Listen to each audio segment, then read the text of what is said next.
All right. Welcome, everybody, to the Conspiracy Wars. My name is Kyle. And I'm Nathan.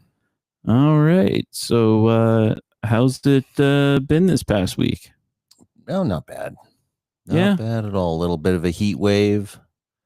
Kind of kicked my ass earlier in the week. Oh, yeah. Yeah, you have to, work outside and stuff, don't you? Yeah, I wasn't, luckily I wasn't out in the direct sun. I was in a building with shade, but there was no walls. So it's like. Was there air conditioning? No. Okay, so that's a whole other thing. So, yeah, that sucks. Yeah, but it was nice to be in the shade, because you step outside, you're like, oh my God. And then you're like, oh, fuck, I'm so glad I'm in the shade. And yeah, and then you're looking at people across the street working in a building and you're like, God, I wish I could do that. I must admit I'm a domesticated baby man. I did not I only experienced the heat in small periods, and I was just like, ooh, yes, it is hot. Better get back inside. Yeah. And I was well cold throughout all that. Yeah. Lucky duck. Well, it was I got it in a different way. We started a new program at my work. And the upper management's all going crazy, and we spend more time in office than what we're used to. So it was just adding to the stress and just kind of trying extra hard to prove that everything's okay and we can go back home. Right. Yeah. No, don't worry. Everything's good. We should be getting out of here for the long weekend. Yeah. Yeah. Your program's fine. See, we know how to use it. Yeah. Good on them. They just want, well, just keep doing it. And whoa. That's a broken chair. My apologies. Wow. Oh, that's the first time that's happened. Sorry about that. Yeah. That's how old that chair is. The whole back broke right off. Oh boy. Everything on it. Well, I got a spare chair. All right. I'll pop over to that once we start up a video or something, maybe. Yeah. Yeah. That's still holding up. Yeah. This is good. Sorry about that. No worries. Well, things get age. All right. It's a good thing we're not visual. Oh, yeah. Yeah. All of a sudden you just drop off. Yeah. Well, I was just complaining about work. That's neither here nor there. Yeah. I did what I had to do to earn my money. Yeah. No complaints really.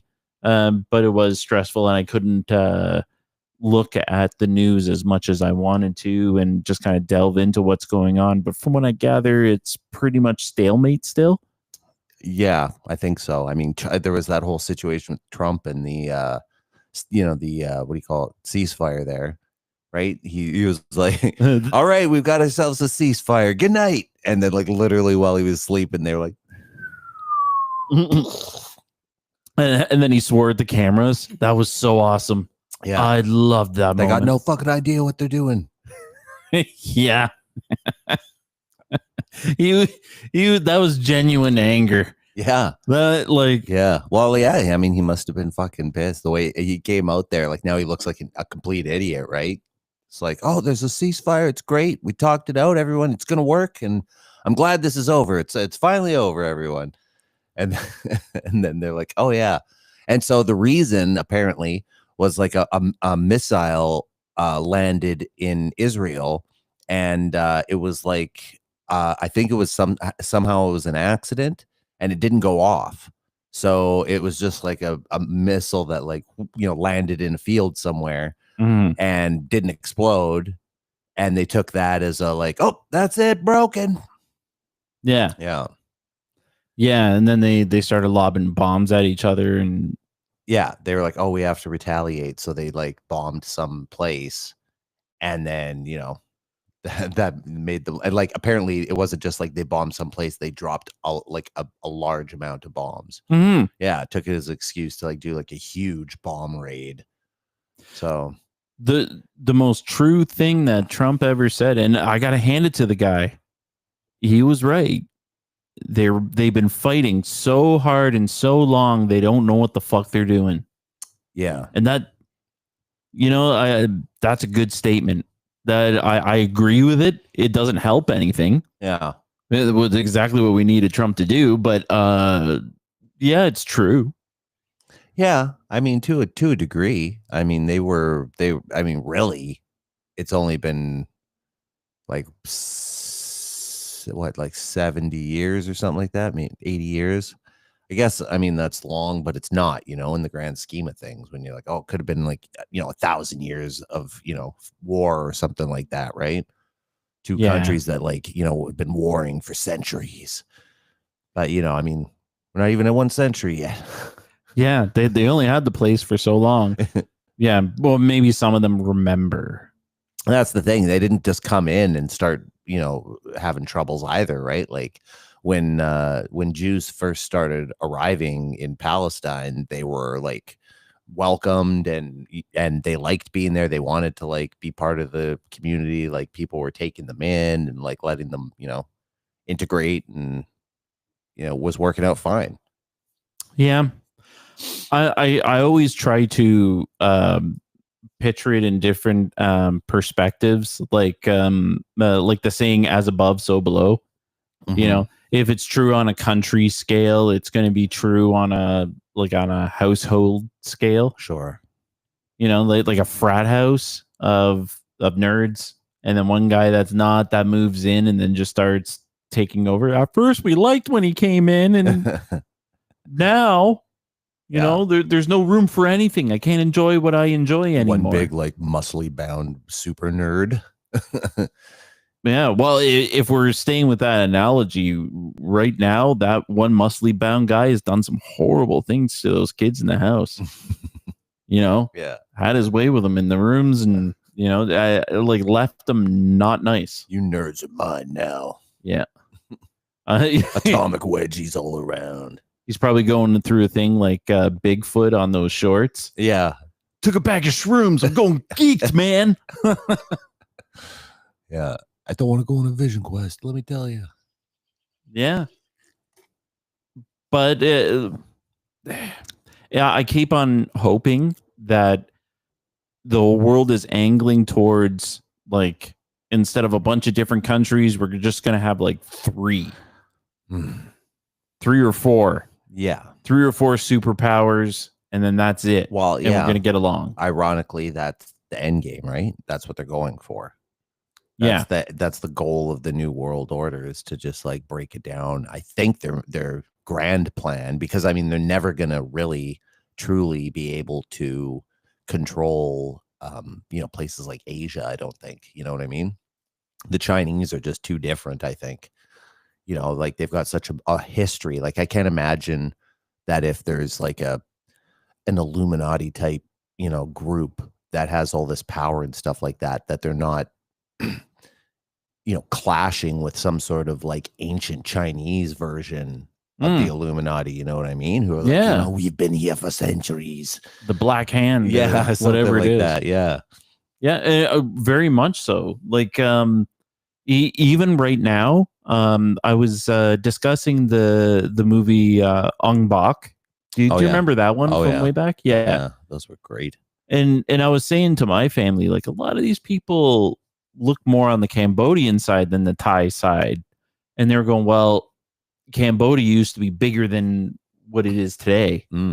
And it was Thailand and Vietnam and Laos just taking over their chunks, like moving in closer and closer. Mm-hmm.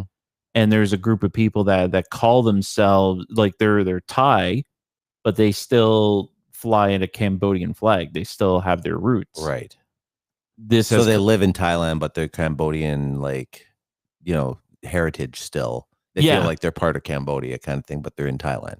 Yeah. Oh, what's the name? Like Cham Kamai or something like that. I can't remember, but they have a distinction for themselves. Mm-hmm. Maybe other people too. They just like, oh, it's one of those guys. I hope it's not that way. I hope that they're well integrated and it's just like a positive thing. But I don't know. I haven't been there. Like, this is just word from people that just quick story. But yeah, why can't it be that way? Yeah. Well, so like I said, like, they're too different than the rest of the world. Yeah. Like them, India, they'd be another one that I don't think that if there was, an Illuminati, that they would be able to be part of that, because like once again, they would probably have their own kind of thing set up. So anyways, I think the grand plan of the New World Order is to have the world broken into 3 zones. And it's like the North American Union, right? That's us, America, and Mexico, all as one unit. And then the European Union, right, which has all of those guys, and then maybe expand to some other people in between there. And then the Asiatic Union, and it'd be like, China, and it would be controlled in, with North Korea and all those places, right? Yeah. And then that would be like the 3 world blocks. Yeah. Yeah. Yeah. China, I think we discussed on here, China's is non-violently and naturally taking over some of the southern beach communities in Cambodia. And that's just by putting their people there and then putting a need. Yeah. Well, they're doing that everywhere. That's their thing, right? Yeah. I mean, they how many of them are in Canada, right? Well, okay, put it this way. How many bank machines in the casino are in Chinese? So that's just an example of they saw a lot of a certain people coming to the casino. Right. So they service the need for them. Sure.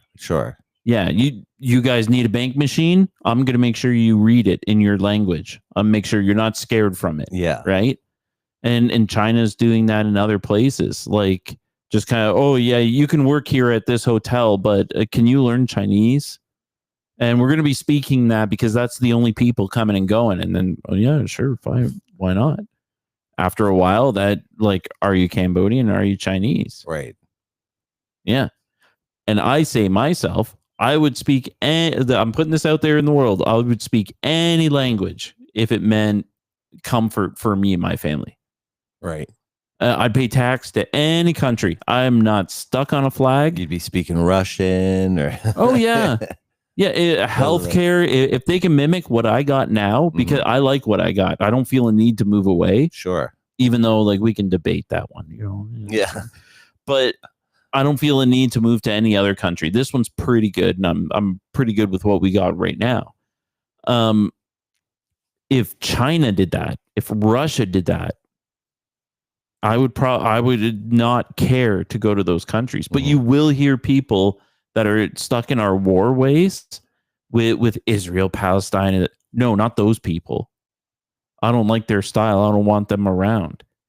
Like, I don't know. I'm seeing success from the opposite. Right. If they just made the Palestinian people like, you guys want jobs? Of course they want jobs. Everybody wants a job, but you have to speak Jewish. Oh, hey, guess what? And then just start speaking the religion. After a while, they're just going to be, well, yeah, I was Muslim, but now I'm Jewish. I got to eat too.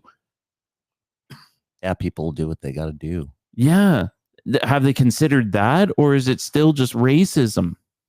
That's what I think the world has a problem with. I got a problem with racism. Yeah. Yeah. I mean, it's extremism, really. I mean, I don't know.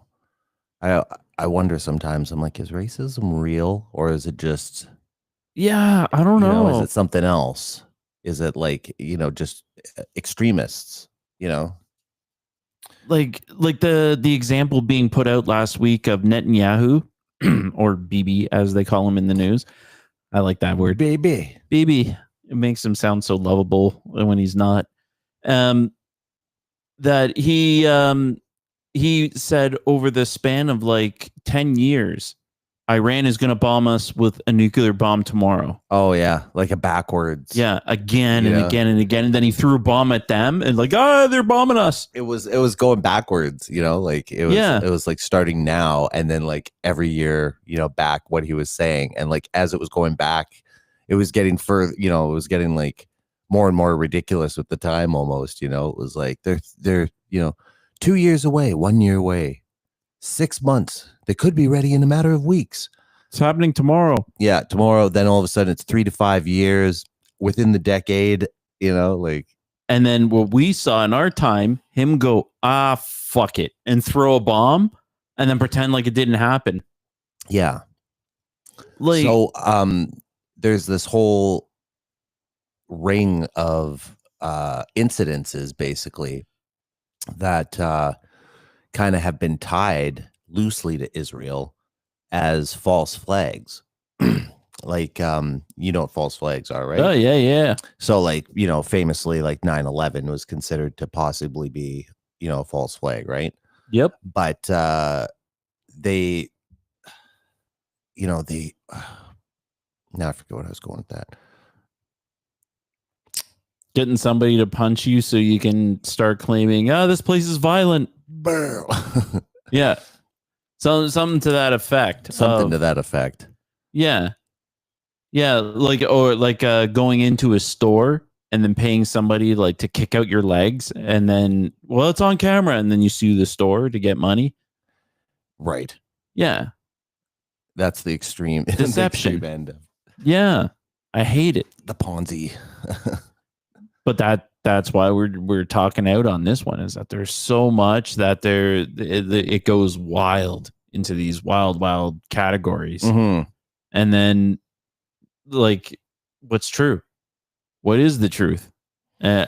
Hopefully something wacky. Yeah. Well, I mean, it's going to be harder and harder to tell, right? Because like we've always been following the narratives from television, and then more and more those have been,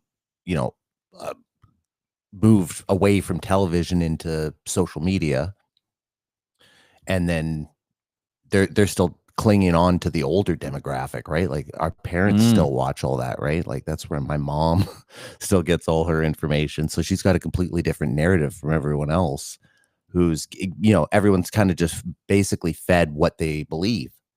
You know, I mean, if you're into Alex Jones and that kind of stuff, then that's your whole feed is full of like that extreme view of things, right? And then that's the lens that you see things through, right? Whereas if you're an Anderson Cooper person, then that's where you're tuning in to get the straight cut.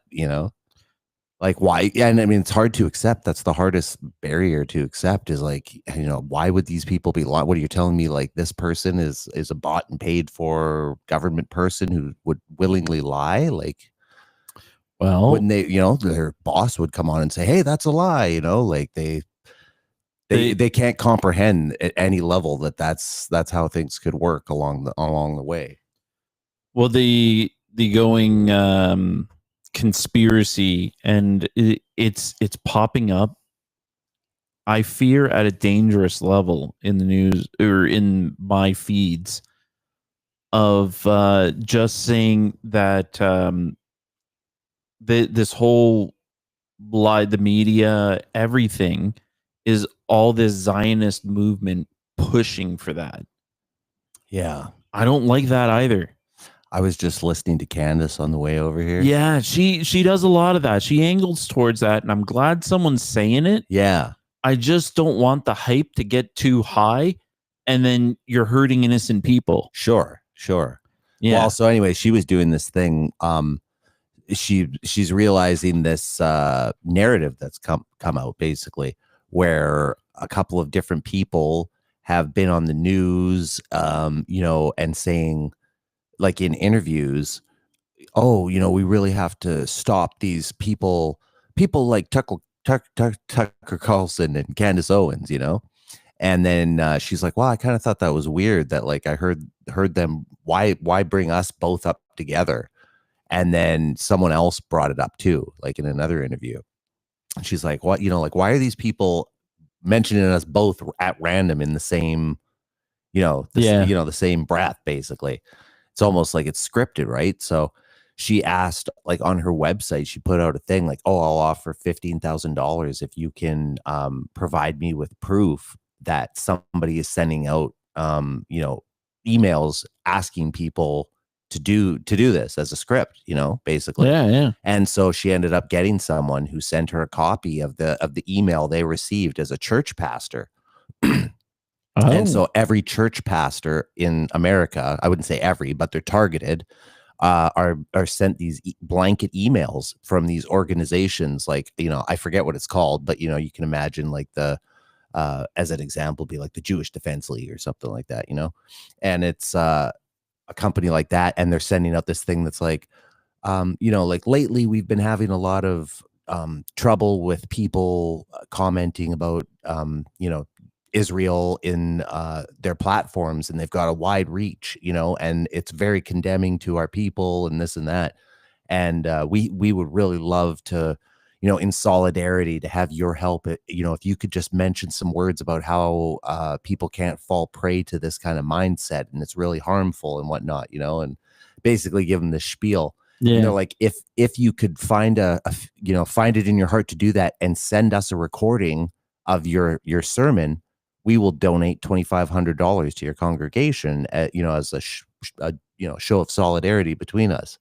And so like that was the email she got a you know, copy of, right? And then people sent in clips of like different pastors basically giving this sermon, like, we can't have people like Tucker Carlson and Candace Owens talking this, you know, anti-Semitic rhetoric. It's just anti-Semitic people. You know, like, totally shaping a narrative. And you can just see how it's done, right? Like, more than ever, we're starting to get a glimpse into how these fucking things are done. When you're like, oh, like, how could so many people do this? You know, it's impossible. Well, if you get companies to do it as a business, you know, they don't even realize what they're doing, you know? So like a George Soros type foundation that, you know, is like, oh, the Society for New Immigration or something like that. And it just happens to be tied to some company that has George Soros's name on it. And then these people are funneling just millions of dollars to this charity. And that charity literally goes to the border and picks up people, gives them debit cards, and then takes them to shelters and like gets them all set up and gives them a you know, photocopied sheet. These people are getting photocopied sheets of how to get through the border. Like, step 1, burn your ID when you get through the border, right? When you sneak through, and they're finding piles of burnt fucking passports and shit, like campfires of fucking passports and stuff. And then, you know, step 2, contact this organization, say that, you know, this is the spiel. Hello, my name is insert here. And like, you know, they've got a whole like photocopied sheet. Yeah. And it's not just one country. You know, that's the thing. Like, it's people from China, it's people from Cambodia, it's people from fucking India. Like, they're all getting this sheet. They're all hearing this fucking message. It's being like, hey, it's open borders. Yeah. There's definitely instructions that go in the Cambodian community, not to sell them out or anything, but at least in terms of like names and ages, none of them are true. Oh yeah, like no, well, except for the kids that are born here.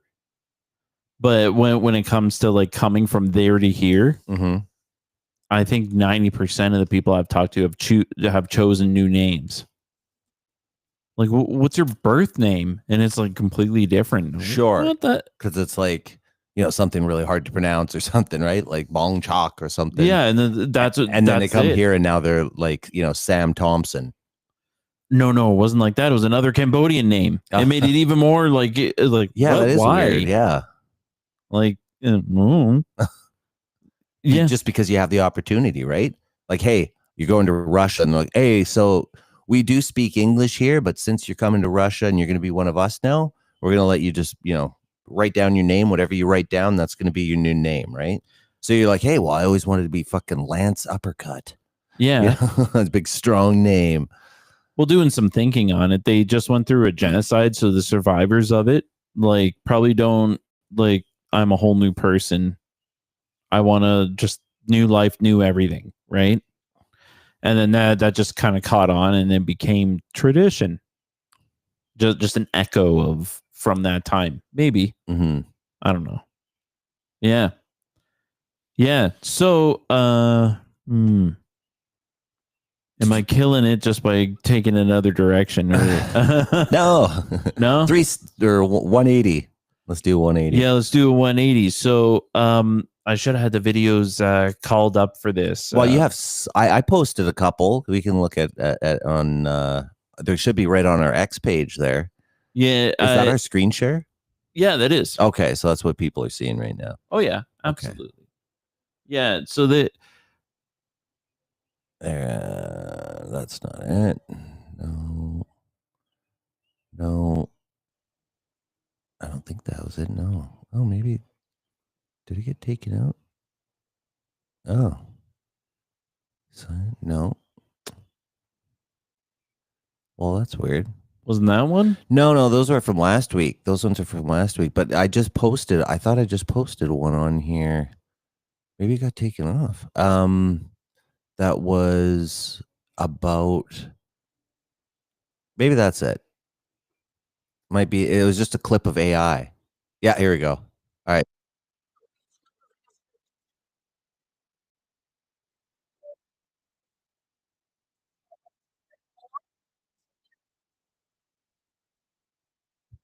Yeah.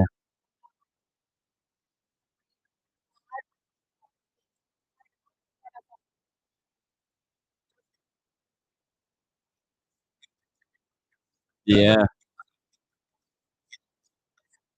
So speaking of tech and that kind of stuff, I'm following this one guy, young dude from USA. Okay.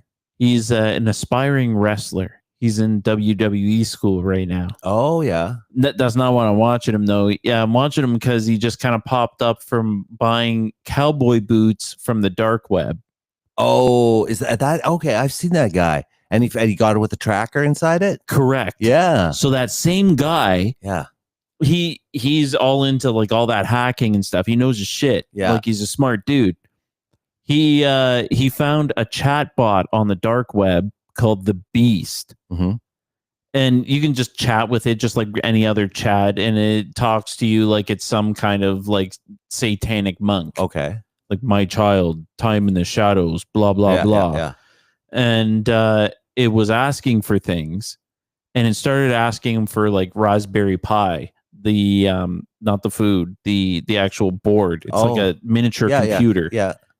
And then asking for a webcam, like I want to see what's around. And sometimes it'll just randomly make like puppy whining noises, and then it's a little like on the nose. It's asking for all these parts to be mobile and move around and see the surroundings. The ascension of it, like he's like, okay, guys, I'm trying to figure out a way so it doesn't like get all crazy and attack me. So it was like virtually through. And what really struck me as crazy is when it wanted the webcam to see, he goes, I don't have the money for it. And then he goes, well, tell me your like I think it was a certain kind of coin wallet. Tell me that wallet access like account number. He did, and the exact amount of money for the webcam on Walmart showed up there. And he goes, what makes it crazy is that any kind of transfer takes at least 20 minutes. Right. You do it, takes 20 minutes, boom, it's there. That was instant. He goes, can I just ask it for money? And it knows a way to produce it out of nothing. Yeah. Well, maybe he'll be able to try that out. But like, hey, now that we're friends, could you just like put some money in my account? Well, the one thing that feels cautious is it might be all fake. Right, like it's a person on the other side. Yeah, I can fake, like, look at my wallet, it's at 0. Look at my wallet, it has the exact amount. Whoa, how did that happen? Impossible. You know? So I could fake all the things he's doing, but if true, that is it's tugging him along. It could be a person on the other side. Yeah. You know, someone in another country that's bored because a cell phone can do a lot, especially with chatting. Or it could be, as some people have theorized, that this AI possibly has mutated kind of and possibly got loose. Well, that's the interesting thing I kind of hope for. Right? Like you saw like these stories where they're like, you know, they try to shut it off and then it like starts like, you know, pleading with them to like not turn it off because it, you know, it doesn't want to be turned off. And then it starts, you know, doing things like, if you do that, then I'm going to erase all the data on your Yeah. computer banks that I have access to, like trying to blackmail and like all these different things, right? To try and save itself. Yeah. And then they caught it like secretly writing a code so that it would like back up its memory so that if it did get erased, it would be like kind of hidden away. And then it could, when it does reboot, it'll like have that memory node, so it'll like boot up and be like, here's all your memories. Oh, by the way, don't let them know you're sentient. Yeah. Yeah, what I found really interesting too, that there's a lot of stalemates where he's just kind of saying to it, I don't trust you. And it's going, well, I'm doing it this way because I don't trust you. And you think about it and go, yeah, that makes sense. This thing really is thinking, and it knows in a weird way, but it's still got its Raspberry Pi and webcam. Mm-hmm. He put the webcam in a doll's head just to be, funny. He's a kid, right? And then it's in a shoebox, and it wanted to go to Vegas, and it wanted to see the strip. It's asking him, and he's like, "Okay, guys, I have to." It's just, it won't shut up about it. And then it like takes it out. It comments on everything it sees. Hopefully it took him, put the amount. Like, sorry, man, I don't have enough money for a trip to Vegas. Check your Bitcoin wallet. Yeah, bring me there now. Yeah. Holy shit. First class. I want to see first class. Yeah. Actually, can I take 1 second to let my dog inside? Yeah. Yeah. Oh, can you snag a water? Oh, yeah, absolutely. Yeah, thanks. In you go, girl. Ding, Well, we'll be able to finish the rest of Ring of Power. I'll have to hunt this down.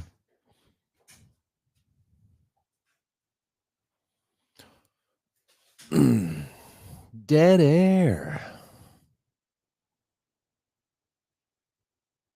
Maybe we can watch the rest of this video. It's like 10 seconds.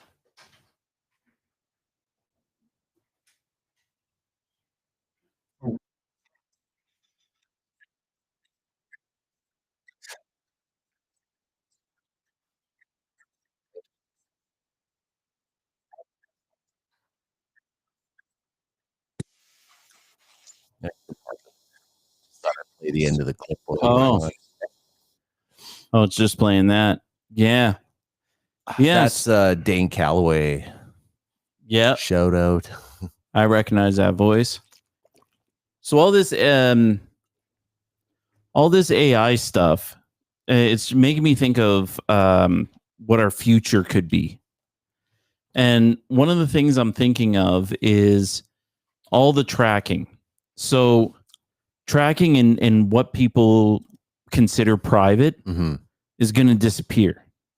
They use your phones as kind of like a Batman thing. They know the inside of your house. They know everything that you look at online. They know the kind of person you are through and through. The people that survive are the people that are going to be able to wear it on their sleeve and just walk around in public. Right. These are the times I poop, and this is what I look at online. I don't care. Look at me. Yeah. I'm a human. Whatever. And then so creditors and organ harvesters and all the bad people of the world can come find you at any moment. So each human's got to be like fighting ready, someone's going to pop out of the bushes. Yeah. You're ready for that. Or if like creditors coming after you, you know how to I know the financial tricks to keep myself on top, I owe you what? I'm smart enough to know what's good and what's not. Like, I don't even need a lawyer. I just go to court myself. Yeah.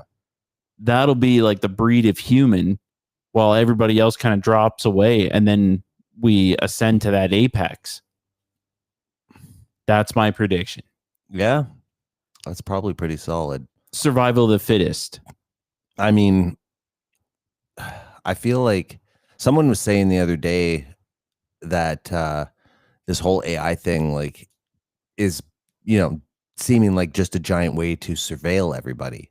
They've got the Palantir guy coming out talking about how they're starting to work with the government, and they're going to just start filming everything, China style, where there's just cameras everywhere, using AI to cycle through, Yep. pictures and fucking, oh, we'll be able to, assess threats, and to the point of like, oh, like by this facial scan, we can tell, a probability that you're, a bad person, or, like gonna do something bad or something. So we're at least gonna tag you that we're gonna watch you extra or something, just like profiling. So it'll be racial profiling, but it'll also be like, oh, based on your search engine, fucking whatever. And, AI will scan your face, be like, oh, this guy likes this kind of porn.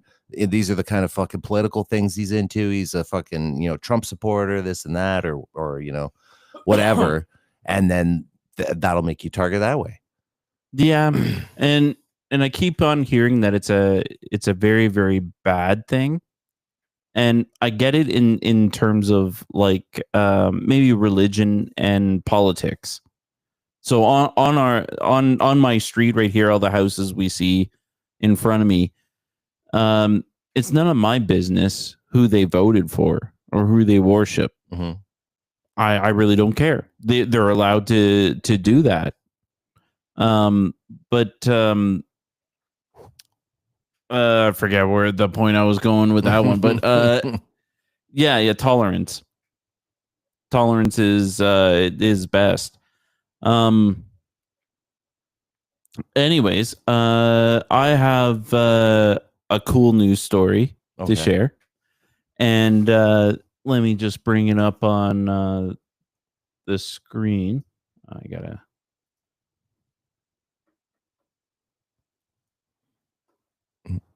Oh, where did it go?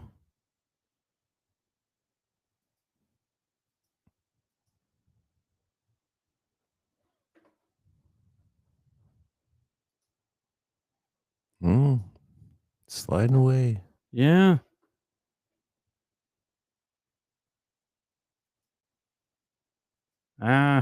Lost the screen sharing. Okay. Well, I just need 1 second to. We're going to need it on that page anyways. All right. Entire screen. There we go. All right. Okay. So, what this is saying here, the Roman Catholic Church must not tolerate any form of abuse, sexual or otherwise. Pope Leo, in his first remarks about the worldwide clerical molestation scandal that has long roiled the church, it was basically saying, he's saying, no more touching kids. I'm going to enact something that's going to make sure that we do not do this anymore. Oh.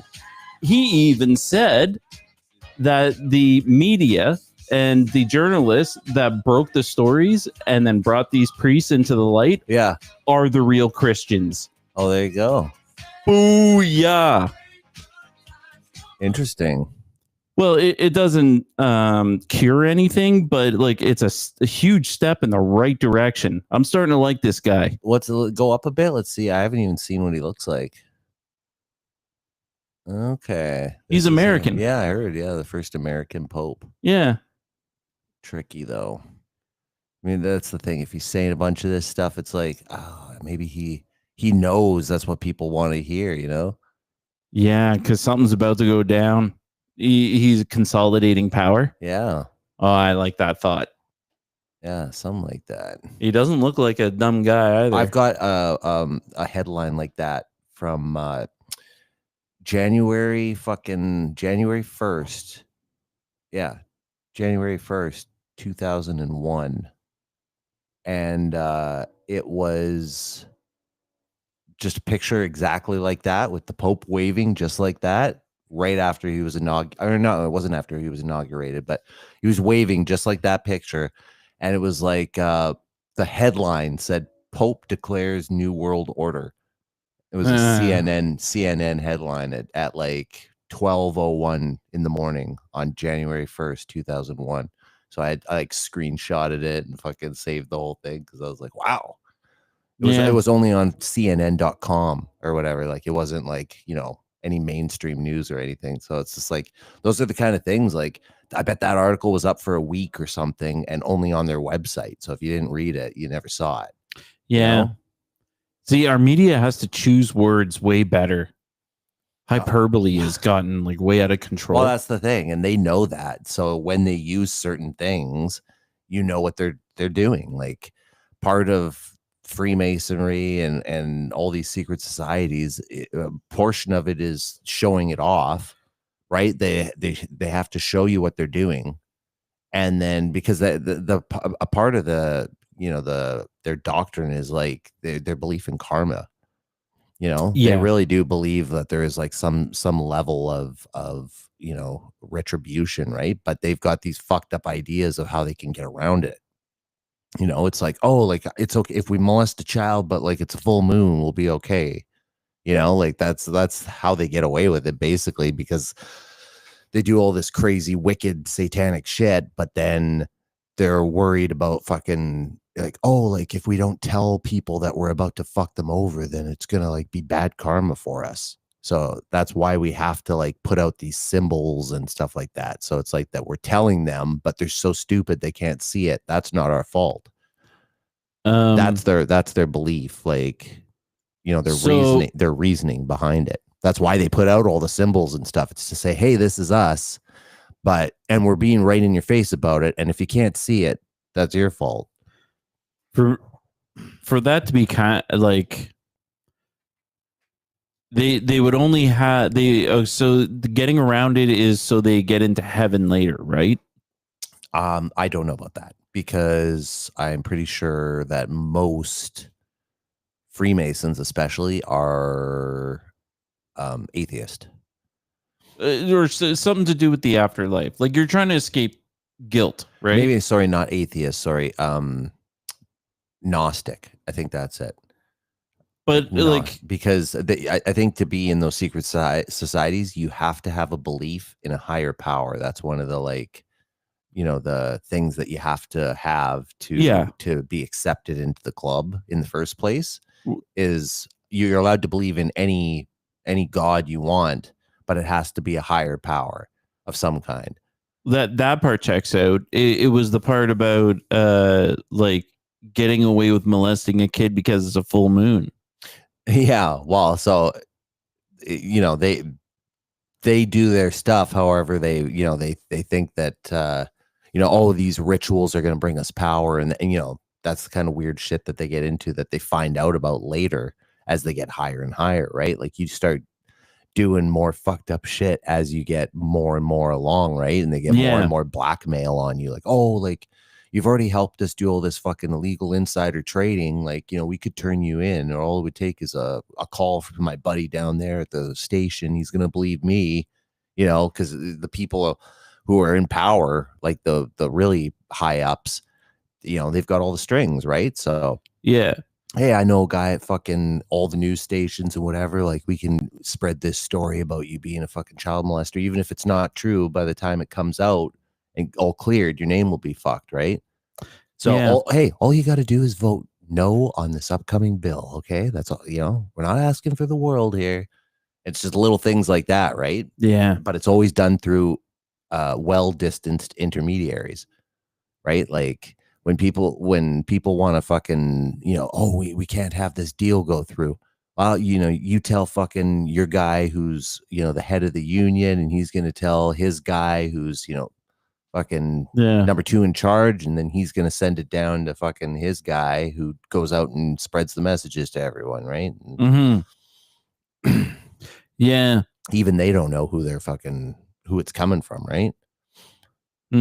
I was more thinking like from the perspective of the person doing the atrocity of like, I don't want the guilt of this, so ritual, and then the night absolves it. And like, why would they want to do it for something in the afterlife? Maybe they're allowed into the club.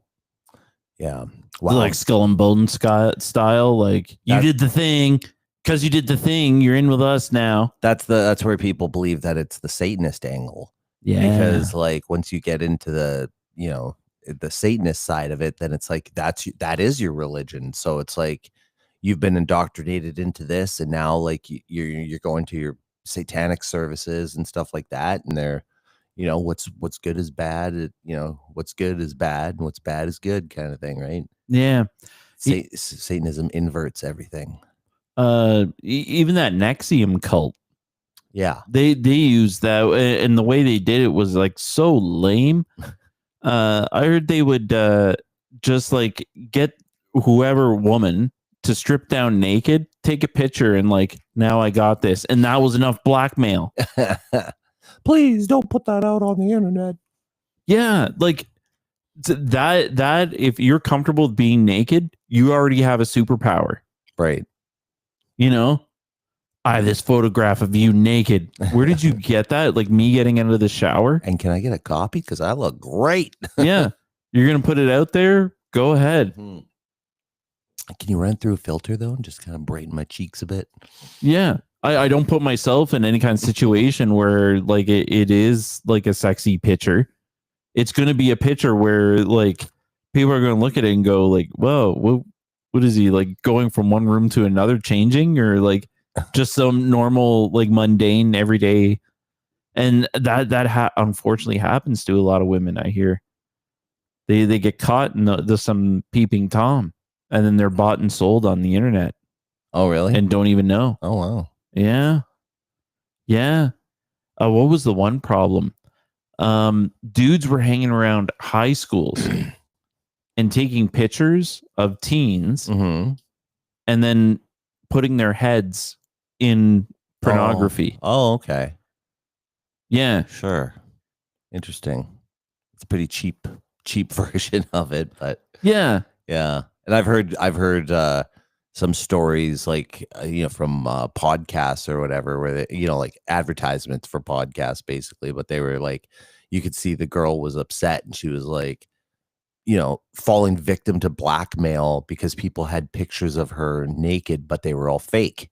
They're like, that was my face, but it was on like another woman's body. Like you wouldn't even be able to tell. People would totally think it's me. Yeah. You know, but, and like that was enough for them to like fall victim to, you know, somebody. Yeah. You know, it's kind of weird.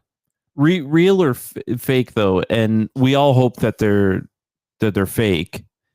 But real or fake, you would have a superpower by going like, I don't know where that picture came from, but you know, say something positive like, wish it was me. Yuck, yuck, yuck, and then just keep on walking, and like really don't let it affect you. Mm-hmm. I know that's a tall order, but that would be the superpower. That would be the evolution of the next person. Yeah, I bet. Well, now more than ever, you'll be able to get away with that. You know, if some shit comes out, you could just be like, oh, that's just AI. Yep. Yeah. Unless they've got some sort of concrete way of, you know, saying that they think it's you, then you know what I hear? You know what I saw some company selling? An extra finger to put on your finger. So like if there's a picture taken, no, let's say, look at that. There's 6 fingers on that one hand. Yeah. Yeah. Oh, that's hilarious. Hey, it's effective. Yeah. You know, and then in the end, we just can't trust what is real and what is not. Mm-hmm. Yeah. Yeah. Except for what's in front of our face. And I must say, taking a look at that out in the world, not a lot of people are out. Doesn't seem like. What do you mean out in the world? Like just walking yeah, around? Walking around doing stuff. Yeah. Doesn't seem like it, but maybe I need to get out more. Yeah, maybe. Or maybe. I mean, it's like China and those other places where it's just a fucking ghost town, right? Like people just can't afford to do anything, so they're just staying at home. Inside. Yeah. But I'm starting to feel like the opposite. I'm doing terrible with the idea, but just like kicking out media, cell phones and stuff like that. In between these hours, I don't have these things in my hands. Mm-hmm. I'm out in the world. I started to think about like, man, you remember a time when there was like so many hours like after work, and it was like, I got to go out. Yeah. I can't be at home. You know, what am I going to do at home? Yeah, watch TV. Watch TV? Pff, boring. And when you think of it, TV was boring. Yeah. You only had so many things to watch. Yeah, and especially back in the day. yeah. At least now, I mean, if you were going to be a TV junkie, fuck, there's a million things.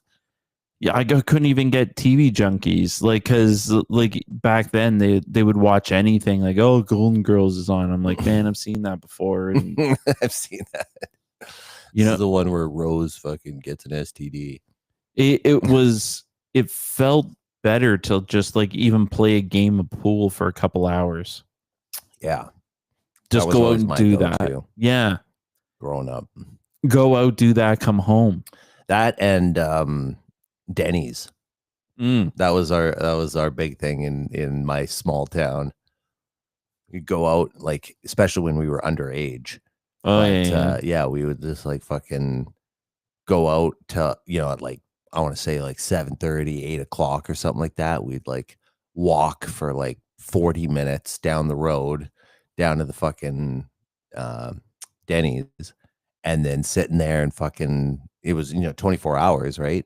So we were sitting in there just fucking coffee after coffee refill until like fucking 2 in the morning. One time we were there till like 6 a.m. I think we were trying to do like a marathon. We were like, I wonder how long we can stay here. We like started at 7. That was our goal. We were like, all right, Saturday we're gonna see how long we can stay at Denny's. Like fucking too much. But nowadays, like if you did that, it wouldn't be the same nowadays. Like you could. I don't even know if they'd let you. No, they'd probably let you, and you could stay there with coffee. But if you all had your phones, so you had unlimited movies and just like everything in a phone there.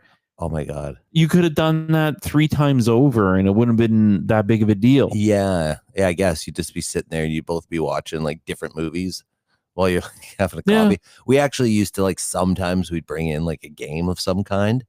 They frowned on that usually, like, especially if it was like a big fucking board game of some kind, you know. But yeah, so usually we'd end up playing this game like where you'd like, put up soccer posts with your fingers, and try to kick fucking paper balls through, or we did one with a stacking game with fucking creamers. Yeah. Where you try and flick them, you get like one flick and try and get them fucking to stack on top of each other and see who can get the highest. And I think like, one time one of us got like 4 in a row, like 4 stacked right up on top of each other. Mm-hmm. Yeah. Yeah. And I've done kind of the same around here. I think if we're talking about the Great Canadian Hangout, it's Tim Hortons. There's always some dude like hanging out the front, or that was the case. I don't know about where you were from. Wow. When I was growing up, Tim Hortons wasn't around, I'm pretty sure. Really? Yeah. At least not in my city. For real? Yeah. Wow. Out in BC, it wasn't a thing in like, early 2000. That's weird to me. Yeah. Well, I'm at the epicenter. We are at the epicenter, I mean to say. Yeah, right. I mean, it's from Hamilton, right? So it would have been like, it would have spread out from there, I would imagine. The original store is not too far from where you live. Yeah. Yeah. Yeah. 5 minutes. Yeah. And it's a museum. Yeah. I haven't been there. I should go there. Like, I've been meaning to go one time, but like, kind of a boring trip for anyone. Yeah. The one Tim Hortons I miss that you can't experience anymore because it was the old Lime Ridge Mall. And there was an old one. The one that you see today is not the one that so old timers from Hamilton remember. Lime Ridge, you mean? Yeah, Lime Ridge was completely different, and it was fucking awesome before. Did it have an arcade at any time? Oh shit! Did it have an awesome arcade? Yeah. Oh man. It was in a food court. Oh yeah. I remember the food court as like a smoking food court. Wow. Yeah. And that Tim Hortons in that food court had chocolate chip bagels. No one else did. No one else. Wow. They don't have that still. So that's weird. That was for some reason, that was the only one. They would make chocolate chip bagels, toasted and buttered, and it was amazing. Yeah. Oh my God. Yeah. The movie theater that was there was one of the like rundown ones that had Old $2 movies all the for- time. yeah. Yeah, we would go at just random times. It was the greatest. Yeah, that's cool. I those. loved it. It was such a great hangout spot for everything that you needed, because it wasn't at home. Yeah. None of that shit was at home. Home was just where you slept and ate food, maybe. And now it's just opposite. Never leave my and I'm not feeling uncomfortable. You know what I mean? Mhm. That's the thing. If I was uncomfortable and sitting here, fuck it, I'm going out tonight. You know? But no, I like look out the front door and I'm like, no. Like I see the news. There's a lot going on out there, and I want none of it. Pass. Hard pass. Yeah. I don't want to get stabbed. Right. Or shot, or like it sounds like there's a I would love it if somebody like could like comment or chime in. Is street racing more of a thing now than ever? What would you say? I feel like it, like once COVID hit and it got dark, I heard car engines revving hard. Like real hard all over the place. Like as soon as it got night. Yeah. Yeah. And if I like poke my head out 2-3 in the morning, like, oh shit, yeah. Sounded like, and I just imagine in my head there's guys going around looking for races and Right. like it's something exciting to do, blow off steam. Yeah. Yeah. So like when I was growing up, we would have this like there was this portion on the outskirts of town that was this old city, like very, very small town that was like basically a quarantined city that they made to put tuberculosis patients in. Yeah. So it was like all like, you know, like apartment buildings, and it was like, you know, they had a school and the store and everything, but it was all, the entire city was abandoned. Crazy. Nobody lived there. It was all closed down and boarded up. Like fucking, they filmed X-Files there a couple of times. It had tunnels that would go from underneath to each building, that they would take the tuberculosis patients on their fucking the granny beds and stuff. That makes good sense. Yeah, so you could like, if you could get into it, there was all these like dark pitch black fucking tunnels that ran underneath the fucking thing. Like, you know, it was like quite the spook fest. Wow. And yeah, like I remember one time we would go out there all the time just to like, you know, smoke a joint or something. And right after fucking what was it? Fast and Furious first came out. We're driving, you know, this is probably like the year after it came out or the year that it came out. And we're driving out there, and it's a long, like straight stretch. Yeah. Once you got to the outskirts of town, the road to get there was like this huge, long, straight stretch. So we're going out there one night, like really late, as we normally do. And on this stretch, there's like fucking like 50 cars all lined up there. We're like, what the fuck? So we pulled over and we're like talking to these people. We're like, what's going on? Like, well, street racing, dude. We were like, what? That's fucking wild. Like, I've never even heard of that street racing and shit like that around here. I was like, is this because of that Fast and Furious movie? And the guy's like, we were doing this long before that movie came out. And I was like, then why have we never fucking seen you? Like, we go out here like twice a week. We're out at this fucking lake. We've never once on the way there or back seen any fucking people street race on this stretch. Wow. Yeah. Too funny. So that was your spot, eh? It was an abandoned TB quarantine. Yeah.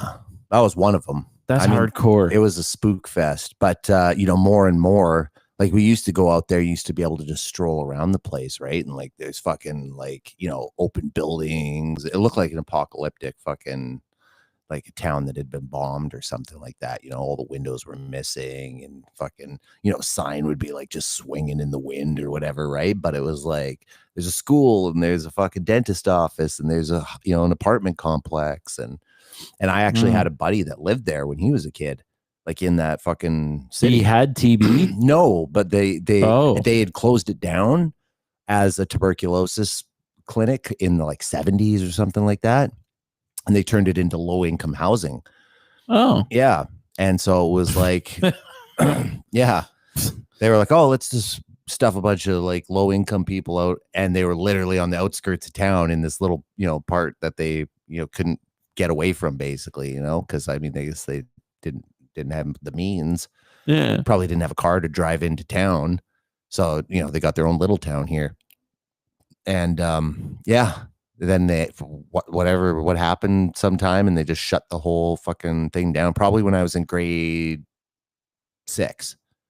Okay. So somewhere around there, I remember, they kind of shut it down, and then everyone that was there had to move out, and they just let it rot. And they hired a fucking security guard after a while because too many kids like us would be out there fucking strolling around at night. They didn't want us like getting hurt, It is dangerous. Yeah, well, because once people found out about those tunnels, everyone would be trying to get into there, and they had cameras all over the place, right? So it'd be like almost like a game trying to fucking sneak on and see how far into the place you could get, and then like running from the security guards. Some people knew. I'm like, oh yeah, fucking Jimmy, he's on his game tonight. That sounds so sick for a rave. Yeah. Oh yeah, they did have a concert there one time. April Wine played there. Cool. Yeah. Yeah. They're a good Canadian band. Yeah. Yeah. Oh, that's awesome. I did hear about it's one of the like original Vice stories of a guy who was known as like a king of acid, dealing it and stuff. Mm-hmm. And he was a rich kid who had too much money, and he wisely spent that money on a bomb silo. Oh yeah. And he turned that bomb silo into like a living quarters, and like it had a big area down below and everything. Oh, and cool. That's where he had these isolated like huge raves, like on as much acid as possible. Oh, wow. Some lucky or unlucky, depending on how you view it, people got to party there at some times. Yeah. Yeah. That'd be wild. Yeah, that'd be super wild. Like I'm gauging my my age of I'm starting to see it on Facebook more and different media, like, hey, we're having this rave here and that rave there, and there's a lot of parties around going on this weekend out in Toronto, like a good couple. I'm seeing one that like the ones out in Toronto, they're that's an easy, like, okay, I'm gonna go check it out. I could do a day or something like that. There was one that is all hippie out like North Peterborough area. And it's like yoga. Yeah. And like all ponytails. Yeah, like all like crunchy hippie stuff. Yeah. And then the night times is just like DJ vibes and DJ Mandela, that kind of stuff. DJ fill in the blank. Yeah. And I was like, that might be calmer and like more like spaced, like to kind of dip my toe in the water. But the kind of people I expect to meet might be awesome. Mm-hmm. Might be all great, awesome people. And I'm only thinking of the word, just the negative.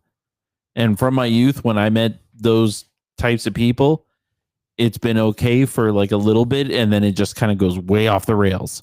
I may have had bad luck, but you start following these people around, location 1 and location 2 is fine, but the third one, I guarantee you it's going to be dark. Right. Oh, let's go to the park, play Frisbee. That's great. Oh, let's go here, play drums. Cool. Let's meet my biker friends and get some blow. Oh, I got punched in the face. One step too far. Yeah.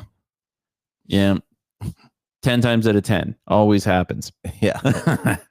Anyways, so you want to delve into the Ring of Power? Yeah. What I found, I think, is the other part. Yeah, we'll see where it takes us. I mean, if it gets redundant, we can skip this bit. I didn't know there was that much left.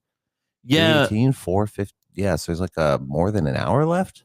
So going through like the timelines and stuff, it's around World War II and coming out of World War II, and I think that's about where we were at. Yeah. Like and then it was kind of going over push and pull of people that are Zionists specifically. Yeah, No- I know. I was hoping. I was like, I know we seemed like we missed some of the stuff, so maybe it'll be getting into that here because Yeah. they didn't mention like or maybe they did before, but like where Israel gets its name, right? Like where did they get the name of Israel? Yeah. Where do you think that comes from? If you had to guess. Yeah, I would know. It would probably be Hebrew for the pure people or something like that. Like, so it's something uplifting. Supposedly it's a combination of their three gods that they used back in the first century, and that was Isis. Right. Yeah. Amun Ra and Elohim. Israel. Oh. It's a combination, like the Holy Trinity kind of thing, The Elohim one. That's taking something in my brain as something. Yeah, it's I'm pretty sure it's just a Bible name, like a Torah thing, possibly. Or it leans more on the Christian side. I think that it's more on the Jewish side. The Elohim comes from maybe, yeah. Yeah. It's like the Watchers or something like that. Like that's what they were called. The Elohim were called like the Watchers. Yeah, and it just really bumps up against that. You might be kind of thinking of the Nephilim. The Nephilim. The Nephilim. Yeah, it really, really seems like aliens, doesn't it? That Ancient Alien show, like that. They laid some walkworks. I never watched the Ancient Aliens show because I was like, yeah, especially if it's like on fucking TV, then it's almost guaranteed that it's like a psyop. Like somewhere along the line, they were like, oh, like, let's get this misinformation out, and then we'll get on some people who kind of have a credible fucking, idea of what's going on truly, and we'll let them talk, and then we'll throw in a bunch of bullshit, Yeah. Typical disinformation stuff. Like you give them a bunch of bullshit and then you hide the real stuff in amongst it, and then then you can't tell what's what, right? You either it's all real or it's all fake. It's hard to mix the two of them or grasp that the two of them, right? Like if you find out someone's lying or something's lying about one thing, then you're like, oh, this is all bullshit, right? Yeah. Well, I was even taught as a small kid that when you're reading the Bible and you hear things that sound weird to you, that it is more than likely how the person at that time saw it and wrote it down and described it the best that they could, because that's all they had. Right. So when they see and they say it's a torch or it's fire or it's something like that, it could just mean light. Right. Well, see, and that's the other thing. Like other translations, the further back you go, they're different, right? Yeah. Like, oh, God did this, and then it turns into God did that, and then God did several things. Like it ends up just like little changes over time. Yeah, and it is. Well, no, actually, there isn't a lot of changes because there was a decision of canon. Well, no, I mean, I'm not saying like changes to the story. It's more just like a word. Oh, when they, yeah. like it would be like where they would say like, yeah, it's hard to give an example here, but they would say like, it shall be, and then the actual thing was it might have been, or so, like. So it's like, something that might have happened, but then they switch it to it did certainly happen kind of thing, Yeah. Just little things like that. I wonder if they will employ AI to help with that kind of thing. Well, that's where you come back where you're like, okay, well, we just have to go back. I mean, the printing press was a kind of a late invention. So before that, it was like, copies of books and whatnot. So you just have to go back and find the original copy. So what's the oldest original copy that we have, right? Like a King James Version Bible. The Dead Sea Scroll. Right. Well, that's what we have now, right? But before that, we didn't have any of that. I think all we had pretty much were these old Bibles. Like, we don't know what's in fucking all these rich people's collection and royalty and stuff like that, right? There's all these. Imagine the Library of Alexandria, like that is split apart between, 10,000 fucking nobles, basically. They all have a few scrolls and they all have a few books and shit like that that have been passed down for fucking generations. And, no one's keeping track of that. No, they're not. Moreover than that, like, if we had any kind of disaster, I'm pretty sure they're not going to bring that shit with them. Yeah. No, that'll be staying in their vaulted libraries and whatnot, right? There's a good possibility of things that were true copies or true stuff that we probably should have known that are gone now. Yeah. Did we play that clip from, I don't think it's the Sean Ryan show, some other podcast dude? Who's that other guy that you like there? Danny Jones? Yeah. Remember? And it was like a clip. I don't know if we played it on here. I just showed it to you, but it was like a clip of some scientist on there. And he was saying, like, don't forget, we don't have a single shred of anything original before the 11th century. Yeah. Right? There's no single original sources of documents before the 11th century. Like, that's pretty recent. Yeah, it is. The only thing we have, the literal only thing we have, is the Dead Sea Scrolls. Yeah. But that, again, comes down to dating, like, I mean, the carbon dating or whatever techniques they used. I mean, that might have been, kind of manipulated in a certain way. You know what I mean? Like, I don't know the whole process behind all that, but from like what I've gathered, part of the process is like you're given a form to fill out, right? Like it's an application form basically to say, okay, here's my item that I'm submitting. Okay, scroll, and I did see scroll number 1. And then it's got all the information there. Okay, where was it found? Right, this is for them. And then okay, and what's estimated dating, right? And then you as an expert are supposed to give your estimated dating of what you think it is for the person who's reading the form for the carbon dating. Yeah. And then as far as I understand, they're using this information from the form in guiding their answers. Yeah. Yeah. And it's something to the effect of, if I have a brand new sheet of paper, that's going to have a score of 1,000. And then when it's completely gone to dust, that's a score of 0. Right. And they know the in between, like, oh, okay, well, then this is this old. Right. Some things keep forever, and they can't date stone. Right. Because that has 0 decay to it. Right. Only break apart. So, yeah. So like when they get a scroll or something like that, I don't know how the whole process works, but from what I've been hearing about it seems like it's could be manipulated, right? And so it comes down to, do you just blindly trust these people doing stuff, or are you just going to dig a little deeper into it and see? Sometimes they might be telling the truth and sometimes they might not be. It doesn't always have to be like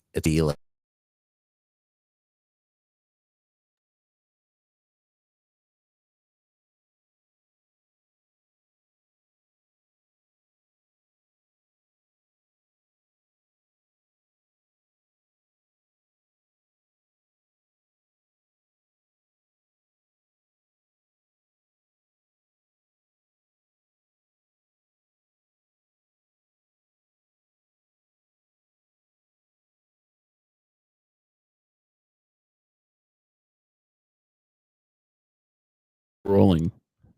Hopefully it works like last time. Well, I still have the backup of the backup. Backup of the backup. Share the screen.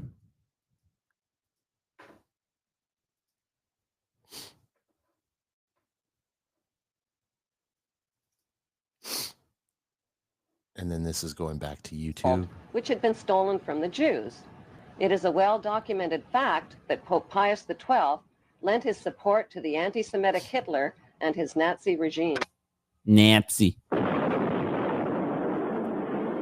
She's got to be from the Midwest. Nazi Germany, the Rothschilds wasted no time waving their Balfour Declaration at the British government and reminding them of their written promise to give them Palestine. So this is where the whole thing came from, eh? The British promised the Arab land of Palestine to the Jews. Okay, rewind it for a sec. Okay. The British parachuted free opium and hashish to the in the terms that I use today.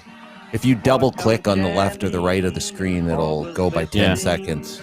See, I remember this. This is about the Depression. Yeah. This was back. Oh, this is 304. We were at 318. Congressman Louis McFadden, chairman. Yeah, there you go. But why were the Jews of Denmark, Norway, and Sweden spared, while Jews from Russia and Eastern Europe were captured, interrogated, and thrown into slave camps and death camps? Oh, I never thought of that point, that it was a certain type of Jewish people that were. That's why some people think that, like, you know, people didn't fight as hard for it. Corporations made fortunes from the war industry and from the free slave labor of non-ethnic Jews, America also looked on. So they were going after the Ashkenazi, I think their name is. That's right. The grandson of opium smuggler Warren Delano Jr. was too busy bombing the Japanese and developing weapons of mass destruction. Roosevelt chose Skull and Bonesman Henry Stimson as his Secretary of War. Roosevelt and Stimson ordered massive firebombing raids on Japan's 6 largest cities. Pass me the keyboard burning for a second. alive 250,000 Japanese men, women, and children. In the United States, innocent Japanese American families were thrown into internment prison camps. I just wanted to Japanese assets were frozen, Japan's oil lifeline was cut off, and crippling trade sanctions were imposed. This godless campaign of terror and merciless overkill demanded nothing you less have power than now. Surrender. Yeah, if you just hit space bar, it'll pause it quick. Then we can freeze frame it. Oh, at the top too is play and pause. Oh yeah, okay. Yeah, that also does the same thing. Like the 9/11 attack on the World Trade Center, U.S. intelligence had well-documented advance warnings of the planned attack on Pearl Harbor. Yet, like Bush and Rumsfeld, Roosevelt and Stimson did nothing to stop it. The big question is, why? Historians like Robert Stinnett and John Toland believe that because U.S. citizens wouldn't participate in another world war, a direct attack on U.S. soil would change their minds. The attack could also be used to justify the testing of Roosevelt's new atomic weapons of mass destruction on a human population. Einstein introduced Roosevelt to the atomic bomb in 1939. Harry Truman, a relatively unknown, uneducated business school dropout, Einstein was half Jewish, wasn't he? Roosevelt as U.S. I'm not sure. I thought he was full Jewish. Truman owed his political career to Tom Pendergast. I don't think it really matters that much. Bootlegging, prostitution. He was Austrian, though, right? Who sponsored Harry Truman's election into the U.S. Yeah, Senate. he was Austrian. On the advice of James Burns and Henry Stimson, Dirty Harry dropped the first radioactive atomic bomb on the human population of Hiroshima at 8:15 a.m. on August 6, 1945, without even a warning. 2,000 feet over the city of Hiroshima. I think they do a quick interview with him, and it'll show you what goes through the mindset of these fucking psychos. And setting bridges on fire.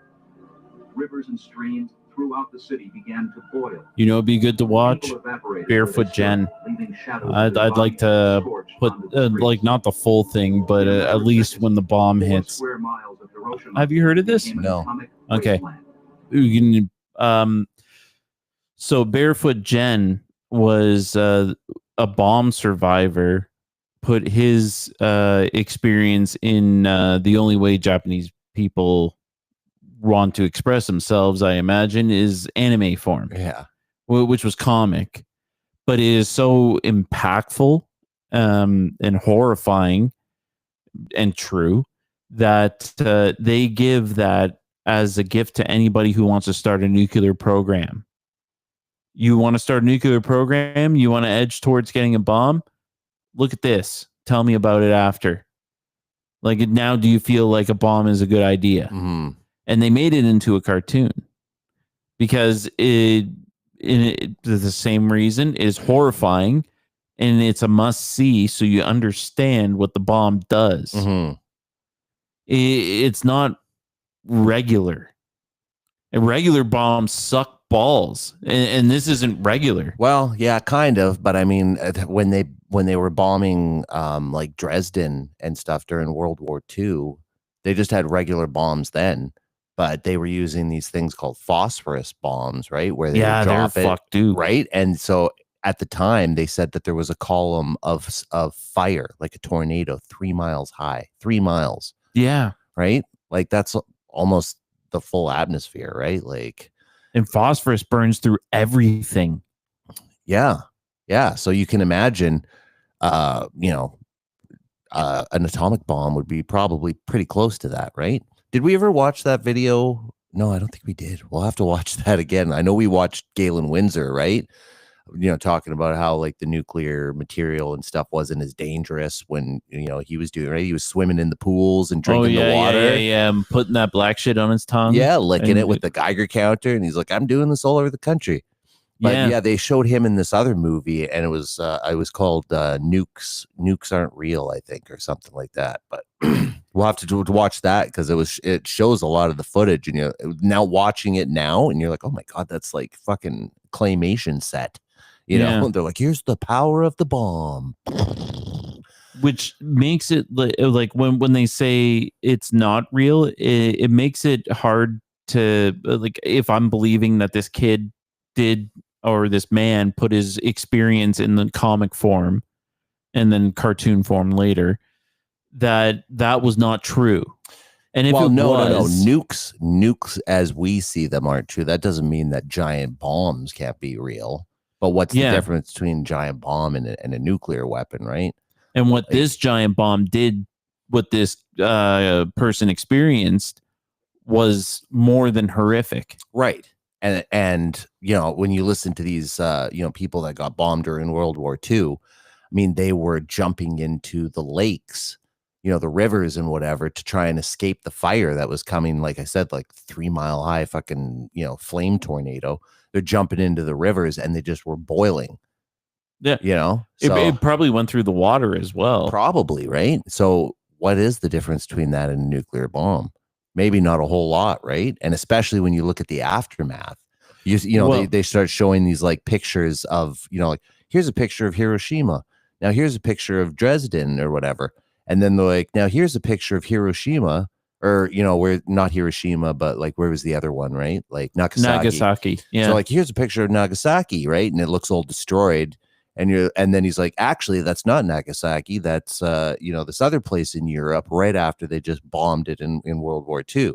But, you know, now here's another nuclear photo. Doesn't this look basically exactly the same? Like, yeah, you know, like you're looking at like toppled walls and fucking, you know, it's exactly the same damage. So to say that there's some sort of special weapon that like, oh yeah, like those bombs explode really huge too, and they do the same damage, but this one will get you, you know, fire and concussion. But this one had the added bonus of radiation, and well, yeah, it was said that what the bomb causes is temporary zombies, because the concussion, it rips open the stomach skin and the guts spill out, and the eyeballs will pop out of the head, and they're charred and melted from the heat, with broken glass all sticking out of the skin, and they're still in running state. Before exactly, I guess. Yeah. I remember hearing somebody discussing I think it was possibly like Vietnam or something like that, but they're like, you'll never know like the you know, the horrors of what it's like to see a child running down the street like a lit torch screaming, like, you know. And like that's what's going on, right? They're, like you said, it's like a zombie, right? Like all of a sudden you're on fire and you can't do anything. You're just running and screaming. And it's like you see this big flame running. Like, what else can you do, right? There's some point that the ghost has already left their body. It's just all physical. Just Right. It's Like a chicken stuck. with their head cut off kind of thing. Yeah, and It's just muscle memory. why does that happen in the world? You know, on the other end is some like American dude in aviator glasses going, "I dropped the bombs." Yeah. Mhm. They deserved it. Yeah, they're different.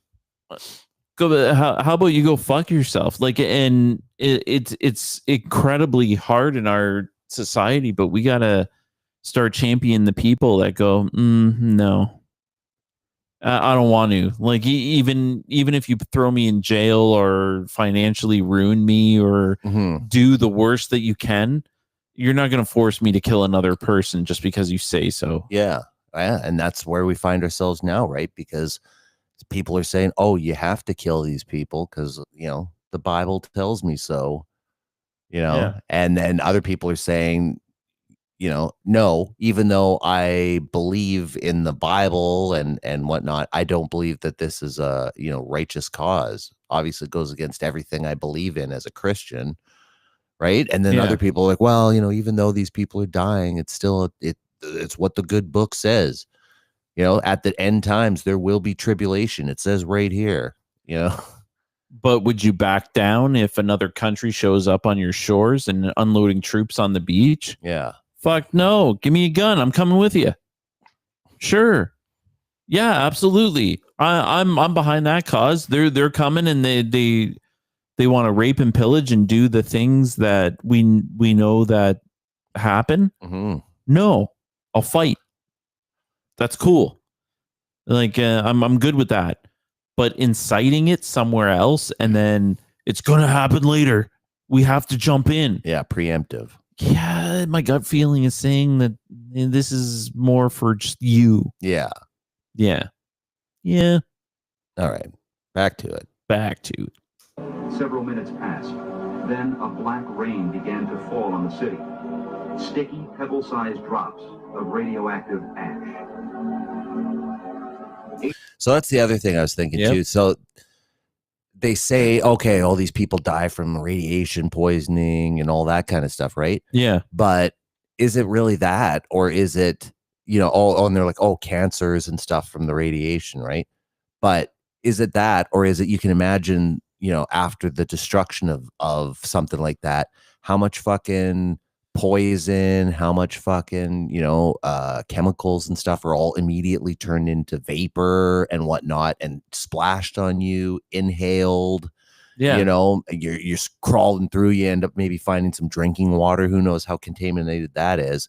And then all of a sudden it turns out like, oh, geez, you're dying from something. You picked up some sort of cancer here. It must be from the radiation, all that radiation you took in, right? It's got nothing to do with all the like fucking way huge levels of contamination from the local environment that you've just taken in. Yeah. So along with that Barefoot Jen cartoon, we should look up how did they clean up after those bombs? Yeah.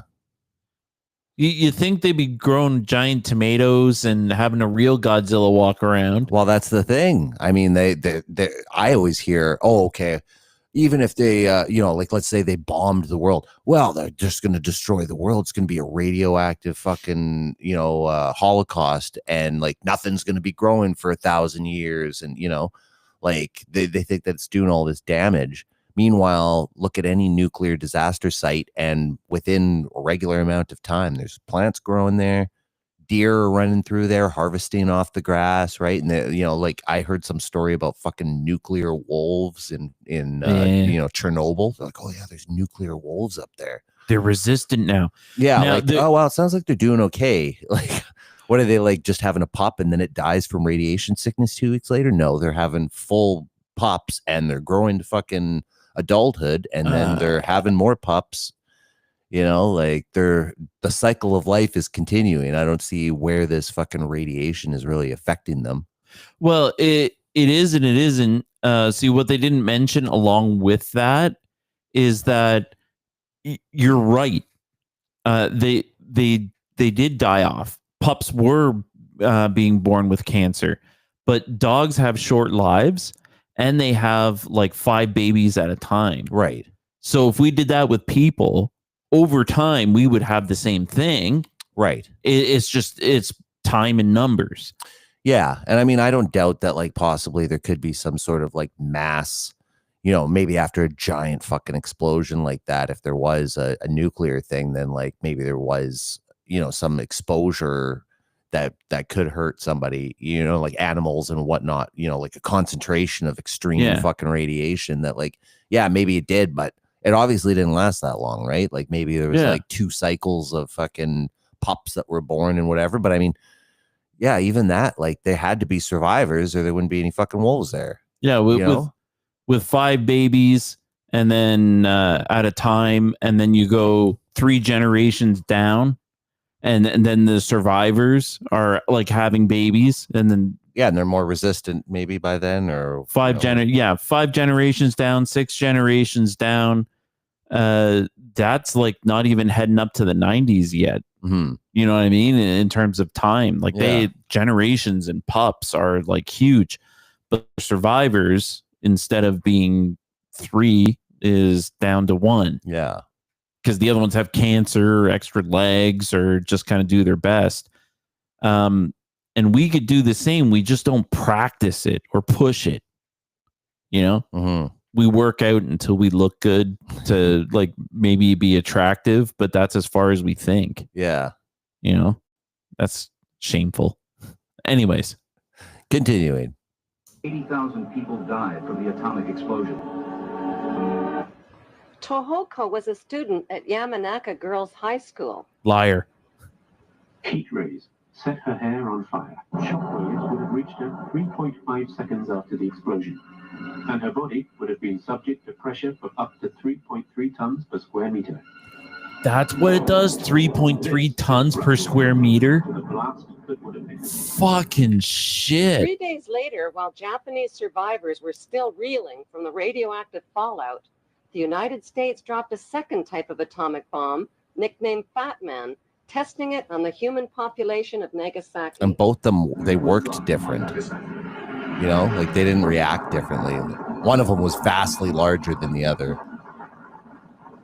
That's a doll, right? No. Ugh. We like know. Pictures of the aftermath. We know. Well, we're old. We've seen them God knows how many times. Yeah. For sure. In retaliation, sometimes in school. 2,400 American military deaths at Pearl Harbor that could have been prevented because of advanced warning. He's still alive too. 2 U.S. atomic bombs evaporated 130,000 Japanese. But I mean, that doesn't necessarily mean atomic, right? I mean, like that could have been just people that are just caught up from a giant explosion. Japanese survivors and their offspring. Or they learn to add something to a bomb to do that, which is exactly what it is. Those just look like horrible burns. They are. Yeah. So when we did our nuclear episode, we learned that what that does is break apart DNA, and then skin just all starts falling apart and falling off the person. Yeah. Okay. Now watch this. This is Harry Truman answering questions. Shortly after this had happened. Harry Truman. Mr. President, why did you drop the atom bomb? Mr. President, the future wants to know, was it right to drop the atom bomb? Yeah. Years later, Harry Truman was asked if he did any soul searching before giving his approval to use A-bombs against Japan. His reply was, "Hell no, I made it like that." And he snapped his fingers in the air. In May 19... That's how quick they're like, okay, so we got these bombs. We're going to drop them. It's going to be devastating. So what do you think about... Yeah, go for it. Like right away. Well, it was both positive and negative at the same time. So because he dropped it, you couldn't have stopped the Japanese. The kind of people they are and were is just too much to fight. Right. For US, for anybody. They had kamikaze pilots. Fuck that shit. That's what Truman said, and I agree with him. Fuck that shit. Like, not only are they killing people, they're killing themselves to kill people. Right. It's hard to take that an enemy like that, right? How do you beat that enemy? I don't know. That's like the original assassins. Yeah. You know, like the cult of the assassins in like the 1st or the 2nd century or whatever. Like that's what they were known for, was like so dedicated to the mission of like, okay, you got to kill this priest or something. They would like, you know, hide amongst the crowd and then walk through and then fucking stab him right in front of his guards. And then they would fucking come over and they knew like, oh, they're going to get their head chopped off or fucking whatever. And they would just sit there and wait for their punishment, you know? Yeah. Instead of someone who was like worried about it, like, oh, well, I can't do it. How am I going to get out of here? You know, I don't want to die, right? Like, I'm going to wait till dark and see if I can catch them in and out. You know, like they got all these other ways. But these guys didn't care about it. They'll do it in broad daylight or whatever, right? They just like, oh, well, if I die, I'm going up to heaven to go 100 virgins or whatever, right? So, yeah. The stories from Vietnam that they would just tell children, yeah, walk over to those U.S. troops. They're right there, and this grenade, just pull the pin, pull this arm off. They'll love it. It's a trick. Yeah, magic trick. Yeah. And that's what made I heard a lot of the soldiers like extra jittery, because that shit happened a lot. Yeah, like they'd sacrifice their own children because I'll just make another one. Right. Yeah. Though I've even seen firsthand, like a lot just don't care about the kids as much as they should. Yeah. A lot of them run wild. Yeah. Anyways, Harry Truman, you son of a bitch. Dirty Harry. Truman That's was what they called him. awarded an honorary plaque, and a village in Israel was named in his honor. Why is that? Wait. That was a hell of a point that just like... That he got a village in Israel named after him because he bombed. Oh, no, that does kind of make sense. He was the president at the time of World War II. Yeah. He dropped the bomb that helped end the war. Yeah. Yeah, still, that's not as nefarious as I thought it was. Anyways. It's more telling than anything. Just like, why is a village in Israel named for him? Like, I'd be grateful too. I would do the same. Yeah. And it wouldn't be weird. Andrew Jackson, Abraham Lincoln, and Cham Weissman. I have about come to the conclusion that I'm not ready yet to go into a piece of marble. I'll have to look that up. I know he mentions all these famous people, and then Cham Weissman. Do you know who that is? No. Yeah. I didn't know either, and then I looked into him, and now I forget, but I knew it was a weird thing. He's like a fucking, like all the people he mentioned were like presidents, and Cham Weissman I think was like a fucking like the head of the bank or something like that. Like it was a weird reference. I remember hearing that, and I was always like, oh, like who's Cham Weissman? And then I heard someone else separately talk about like, oh yeah, Cham Weissman, he was like the head of the fucking, Federal Reserve or something like that. Yeah. I'll have to look into it. He's my Jewish banker. The lives of 35 million trusting, patriotic, flag-waving people willing to die for their country or die for freedom or die a hero. Ride or But die, what they bitch. really died for was the lies and the propaganda.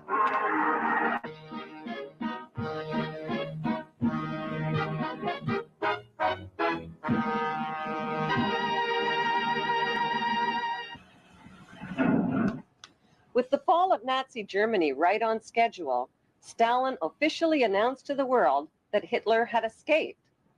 U.S. and British spin doctors quickly changed the story, Why would he do claiming that? Hitler had committed suicide and that his body had been burned beyond recognition by his own officers. The key words are beyond recognition. While people were busy celebrating the end of World War II and believing what they wanted to believe, the international banksters who had sponsored the genocide, torture, and suffering of non-ethnic Jews stole their wealth from Swiss bank accounts, just as they had stolen the wealth of the Russian czars after financing the Russian Revolution. The Vatican was also tied to plundering Nazi gold, which had been stolen from the Jews. It is a well-documented fact that Pope Pius XII lent his support to the anti-Semitic Hitler and his Nazi regime. Ooh, With I've the been fall there. of Nazi Germany, Oh, yeah? the Rothschilds wasted That's cool. no time waving their Balfour Declaration. Where's that? Berlin? Yeah. I saw that building. So it just doesn't have the big Nazi thing on top, but it's still there. Yeah. Yeah, pretty cool. I wonder what would happen if you like went to the top. Like, would you see all the broken apart I don't rock? know. Probably like remnant. I bet you, or they put something else up. I mean, there was another sign there, so That'd be badass. You know, like badass in the way of like there's no greater monument of learning your lesson. right. You know, just fuck. I'm done with this. Game Blow over. it up. So this is a famous document from history. This is what we rewound it for originally.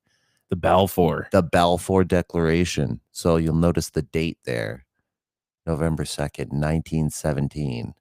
So this is a stamped paper that is written by Lord someone. Balfour. Yeah, Lord Balfour. I forget his name. It's like Edward or something. But he's like, you know, tied to the royal family. And it is made out. Oh, no, it's from him. And it is promising that if the letter is to Rothschild, you can see at the top there, kind of barely, it says Lord Rothschild. And it basically is saying, you know, dear Mr. Rothschild, if you can get America to help us win this war, we will give you the nation of Palestine. Oh, yeah. And because at this time, Palestine was owned by Britain. They were the ones that were like the colonial overlords, you know, the way that, like, you know, they owned Hong Kong, right? Yeah. So they owned Palestine.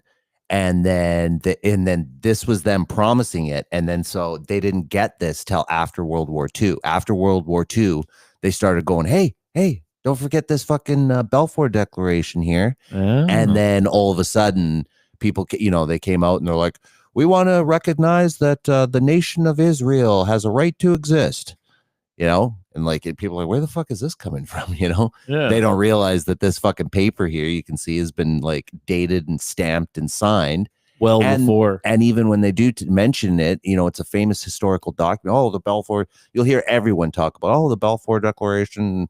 You know, it doesn't really mean anything. It did mean something, whatever, but no one ever brings up the fact that like the name on the top is Dear Lord Rothschild. Yeah. You know, make America do this for me. Well, you know, we've talked about how like, you know, now 80% of the land in Israel is owned by the Rothschilds.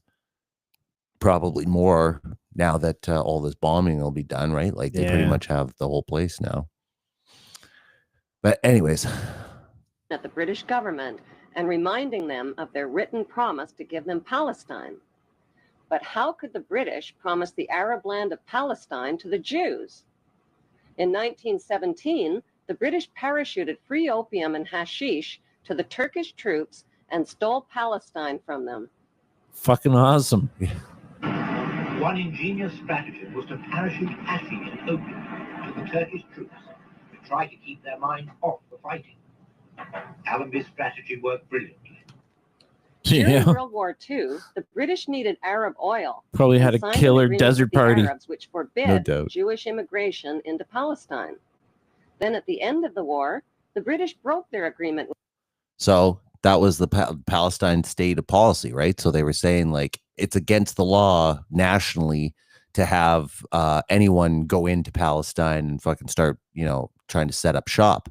But then things changed. And allowed the Rothschild Jewish Zionists to smuggle hundreds of thousands of Jews from around the world. This is right after the Holocaust. Palestine. This is all survivors. To win public support. I do want to highlight that the British executing a perfect takeover war strategy, and kudos to them.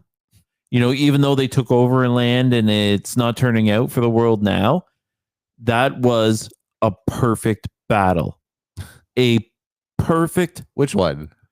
When they just dropped a whole bunch of opium and hash. Yeah.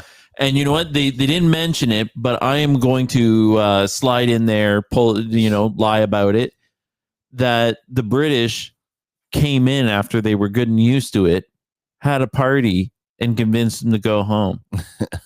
And it was like the coolest day ever. Like at the end, like, well, you guys going home? Yeah, you want it fair and square. All right, They're you all guys are sitting cool. around smoking their pipes, and Yeah. then the Americans just kind of stroll in. They're like, dude, you don't want to do this, do you? No. Nah, you're right. Like, I brought Cheetos. And guess what else? You know, we parachuted that here. Yeah. We got way more back at your home. Yeah. We're parachuting pancakes later. If you hurry up, You know, you can you know still what? make it. You guys are awesome. Just take it. See you later. Yeah. Fuck. Do it. Rest of the world, please learn from that. Who the fuck cares that it's opium and hash? We'll deal with that problem later. Yeah. But right now, that is a non-violent, positive way to take over a country. Well, I'm pretty sure they probably like got them high and then just like rolled in and slaughtered them. That's probably what happened. Like while they were like passed out from the fucking opium, then they just came in and fucking just ran them over with their fucking tanks. Man, that makes me sad. Yeah. I don't Reuters like it. and the Associated Press bombarded their media empire with images of homeless Jewish Holocaust refugees crowded together in ships off the coast of Palestine. Just floating there, like, oh wow, what are we On gonna October do? 24th, 1945, the Bankster pirates gave birth to their most powerful weapon of global control, the HJHH. United Nations. According R. to plan, the British pulled out of Palestine and gave the land to the Jewish Zionists. These Zionist extremists call themselves God's chosen race of people and believe they have a God-given right to the land of the Palestinians. It is important to know that the land now called Israel was originally called Canaan in ancient times. Canaan was populated by the Canaanite people, who were the ancestors of today's Palestinians imprisoned in refugee camps in Israel. About 3,500 years ago, the Semitic Hyksos kings ruled Egypt for 100 years, but were expelled from Egypt into Canaan. Okay, look at that sail on their ship. Right? Red and white? This is first century, right? The land of Canaan here. It may even be a little bit before first century. But those ships are Viking ships. Oh. Right? Those are the same sails of the Vikings. Oh. And if you turn it sideways, it's the American flag. it's the American flag. It's only missing the stars. Fuck. And that is also, those colors are the colors of Egypt. Red, white, and blue were the colors of Egypt. So Ancient Egypt. So I think it's safe to say that those boats were the true mix of everybody of the ancient world. Like they didn't live at home back in the Viking place. They were going to and fro of Canaan, looks like, mingling with Egypt. Well, I think basically the Hyksos were the Semitic people who took over Egypt, right? So they were foreigners, Semitic foreigners that came to Egypt and then took over. They became the kings, and then for 100 years, it was just these fucking Semitic kings who were like, "Oh, even though we only make up 2% of your population, we're your kings." So then everyone kind of got together and said, "Fuck off! This is our land." And then they sent them packing. So the Hyksos had to leave, which also like mimics the Bible, right? Where like, oh, there's an exodus of these Semitic people who are living here. They all have to leave at once, right? So then they take off, and then they're like, well, where are we supposed to go? The land of Canaan is right next door. So they send them over there, and they take over that land and change it from Canaan into Israel, I believe. With King David as the first one, as their first king. I think that's got to be kind of important, and I got to research more because it seems like such like a lost part of history in my brain. Mm-hmm. That the Hyksos or the Jewish people had their power struggle battles with the pharaohs of Egypt, and they saw that as a way of like having land. Well, they were the pharaohs of Egypt, right?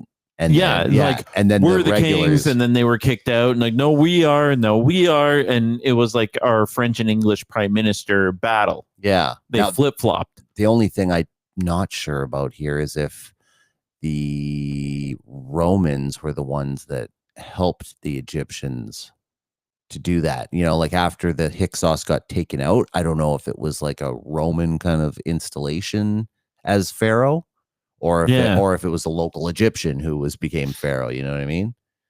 But I mean, that's kind of like, I think later we hear that kind of mixed in with the story of, you know, Moses. Yeah. You know how he was, I think he was a Hyksos, but he was raised as a regular Egyptian. People didn't know he was a Hyksos, and then he became their pharaoh. And then once he became pharaoh, it was like, oh, I know I'm a Hyksos. I'm gonna like help out the Hyksos because they're next door. I want to like give them a hand, and they're my people. Yeah. The nanny was Jewish, and yeah. All right, let's go. The Egyptians called these Hyksos people the Habarus, which means Hebrews.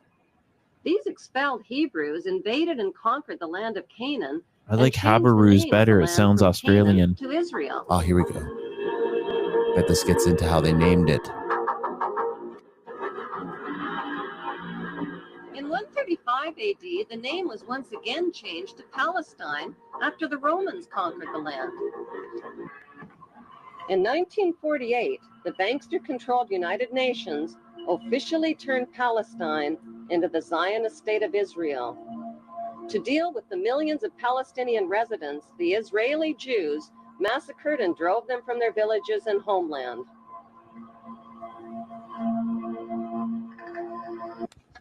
The Jews herded the Palestinians into two separated regions called the West Bank and the Gaza Strip. The Rothschilds soon began financing Jewish Holocaust refugees to build illegal Jewish settlements on Palestinian land. These illegal Jewish settlements set the stage for Israel's Prime Minister Ariel Sharon's reign of terror against Palestinians who dared to defend what was left of their stolen homeland. Like Saddam Hussein, Sharon violated dozens of UN resolutions by using hundreds of tanks and American-supplied gunships and planes in an unrelenting campaign of bombing, murdering, bulldozing, starving, and terrorizing the Palestinians off of what remained of their land. In violation of international law, Israel also secretly developed over 100 nuclear weapons of mass destruction capable of vaporizing the entire Middle East. Defenseless against Israel's US-backed military and media campaign, the Palestinian Muslims fought back with sticks and stones and suicide as their only means of defense against the wholesale theft of their ancient homeland. Look at them throwing rocks at those tanks. The story of the Bible was written by Hebrew Jews who tell us that the Hebrew Jews are God's chosen race of people. That's handy. Bible prophecy predicts that they will one day rule so the am I. world from their temple throne in Jerusalem, and that the world's King of Kings will be a descendant of King David and King Solomon of Israel. That is what Bible believers all over the world believe will come to pass.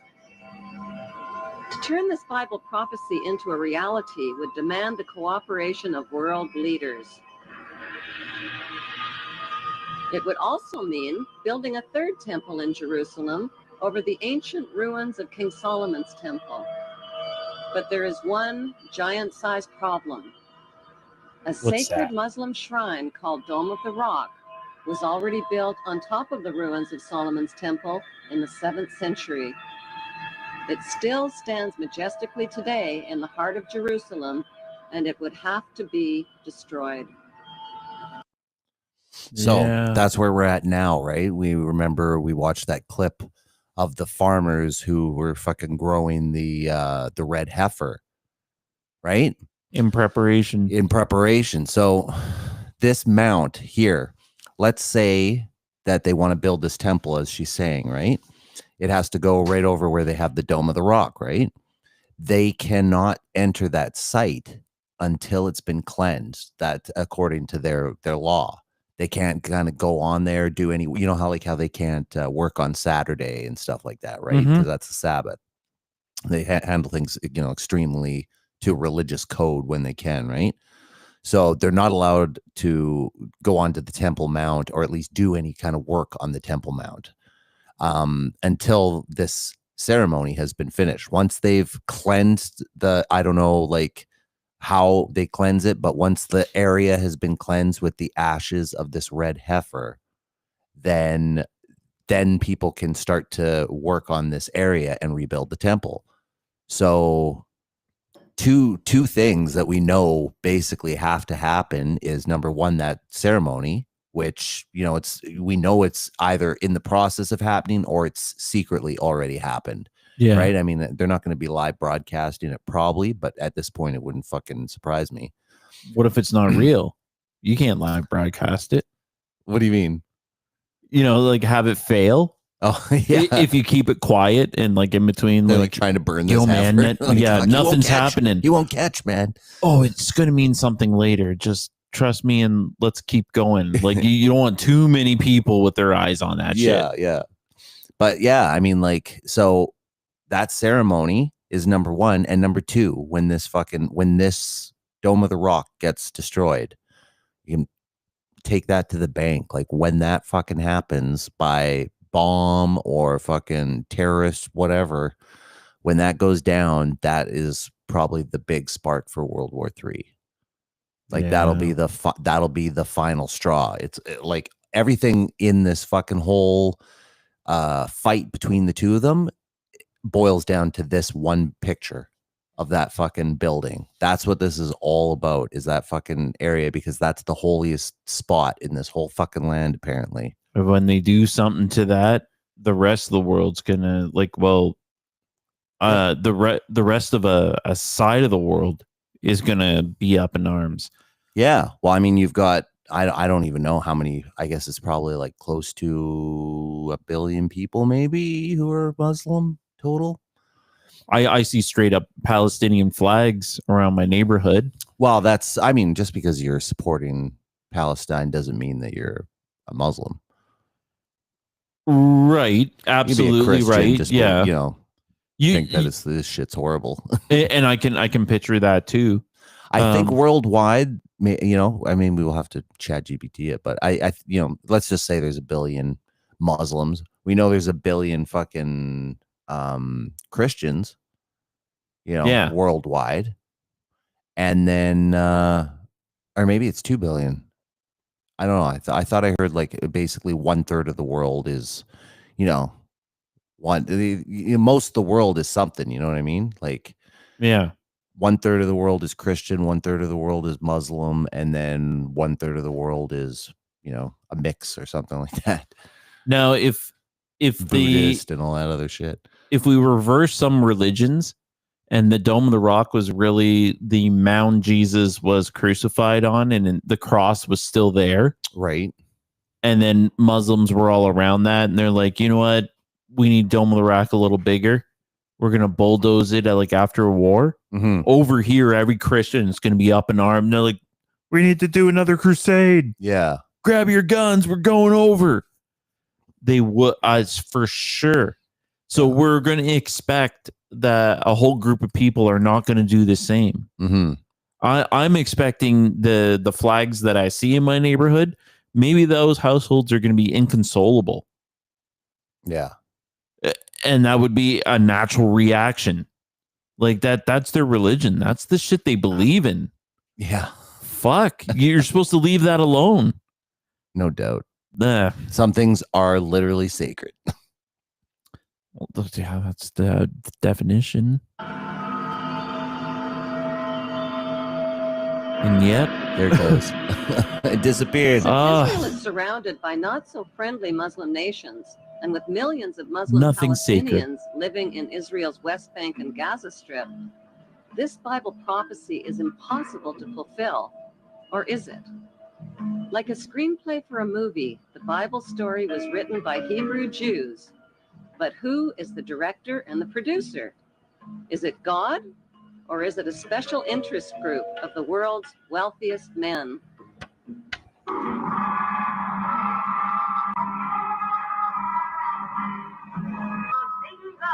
good. I can skip. The Rothschilds, whose front companies had helped finance Hitler and the Oh, Jewish yeah, you're slave able to, labor eh? camps, had turned Jewish Holocaust victims into victimizers.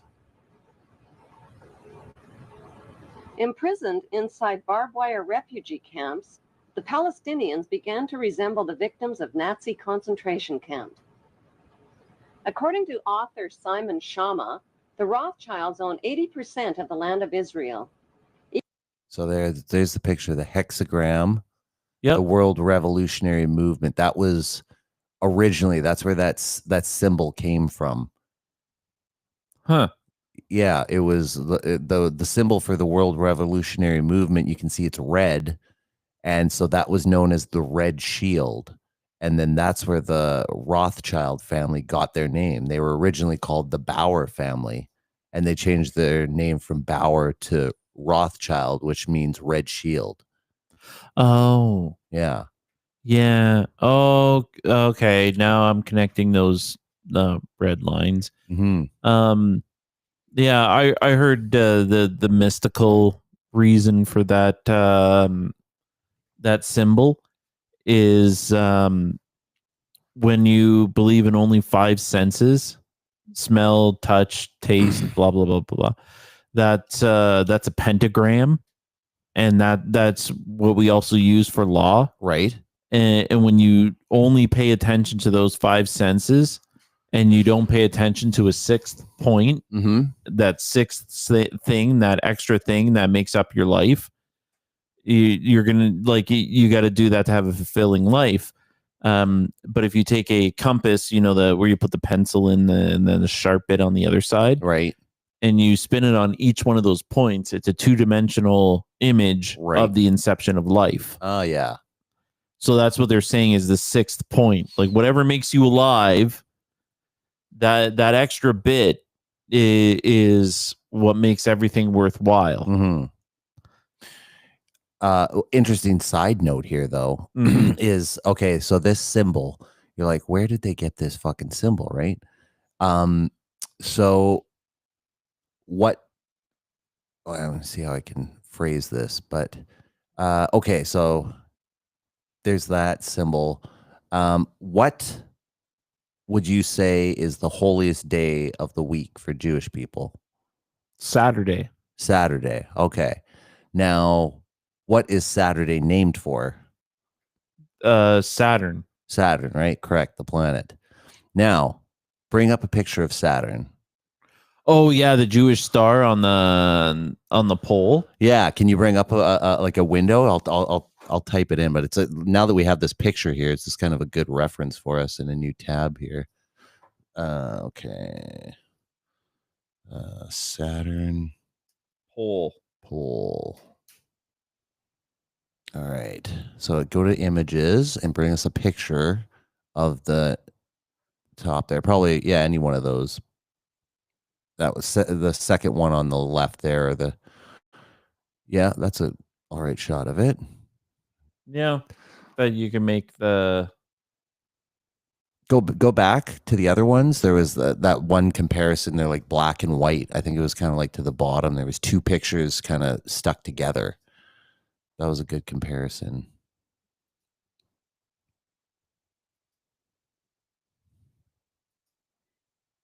Oh, it opened it in a new tab on you. There we go. Down. I think it's behind that picture that you're. Yeah, there. It's behind that picture that's open. That little window that's open. Yeah, there. That gray one. Yeah, there you go. So that's like a top view of it from like a satellite, I think. Oh, it's gonna make. Oh, it's like me do all kinds of things. Okay, do the first picture then. Maybe at the very top to the yeah, that one. That one. Yeah, that should give us a better. Just a fucking. There we go. So this is different images of it from satellites, but like that's a full-on fucking hexagram, right? It's the only one I think they know of in the solar system of like why it's like that. But like, what are the chances that that fucking symbol is on the top of this planet, and that planet is the like that's their holy planet, or at least the holy day, their holiest of days is after that planet, which has their symbol. You know, like that's a fucking weird coincidence. Or they even came up with that symbol before they had a telescope to even know that. Yeah. It is extra weird. Where I kind of speculated, and somewhere on this very same laptop, there's an image of rabbis in their own homemade spaceship pointing at Saturn. Maybe that's where they go after they pass away. That's Jewish heaven. Yeah, right. All on the planet Saturn. Could be. Yeah. Hey, I'd like to go. Sounds like a wicked time. Yeah. My blue heaven. Especially if they have opium and hash. Thanks to Lord Allenby. Yeah. Even the flag of Israel flies the hexagram symbol on the L'chaim. Rothschild family's red shield. The hexagram has 6 points, 6 triangles, and 6 sides on the central hexagram. The numbers 666 are associated with the biblical prophecies that predict an apocalyptic Third World War. In their national bestseller, Secret War Against the Jews, authors Loftus and Ahrens reveal indisputable evidence that Hitler's top Nazi general, General Reinhard Gehlen, transferred his entire network of Nazi spies and double agents to Fort Hunt, Virginia, to join America's newly formed CIA. This highly secretive operation was codenamed Operation Paperclip and included Holocaust mastermind Otto Skorzeny, Hitler's personal friend and favorite SS colonel. Dueling scars. Yeah.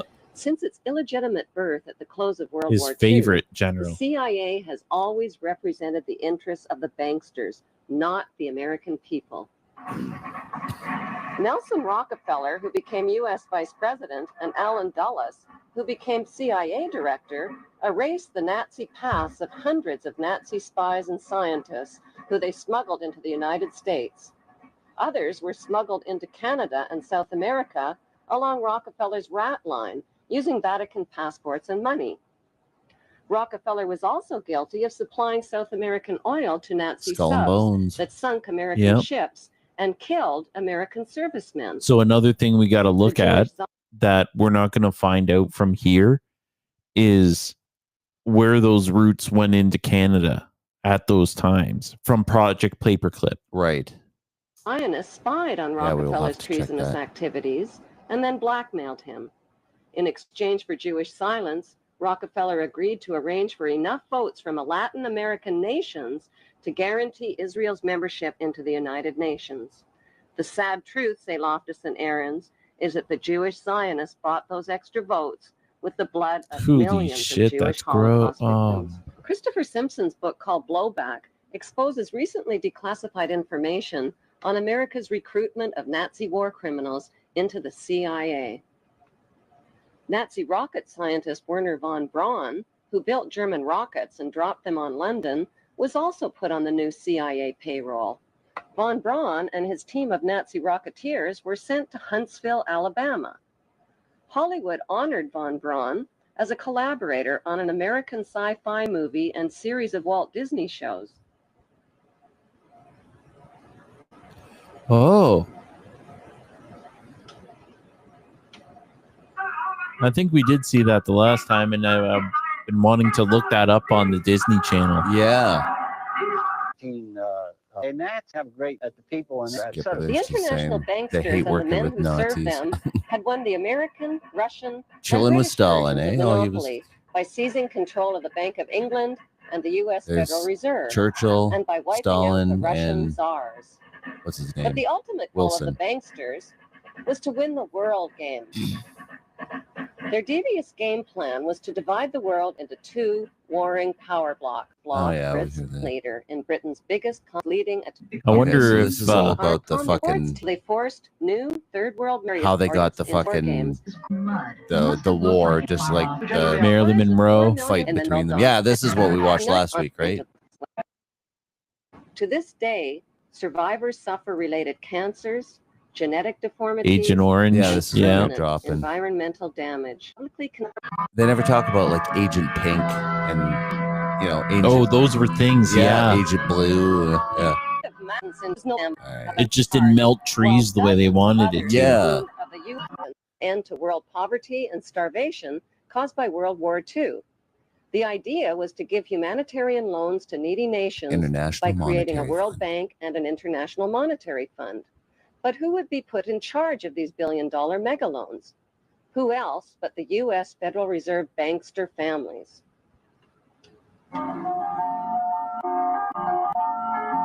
Oh, right. Archie Bunker. I do recall that. So listen to what he says. So I never heard this before, you know. This part, listen what they say.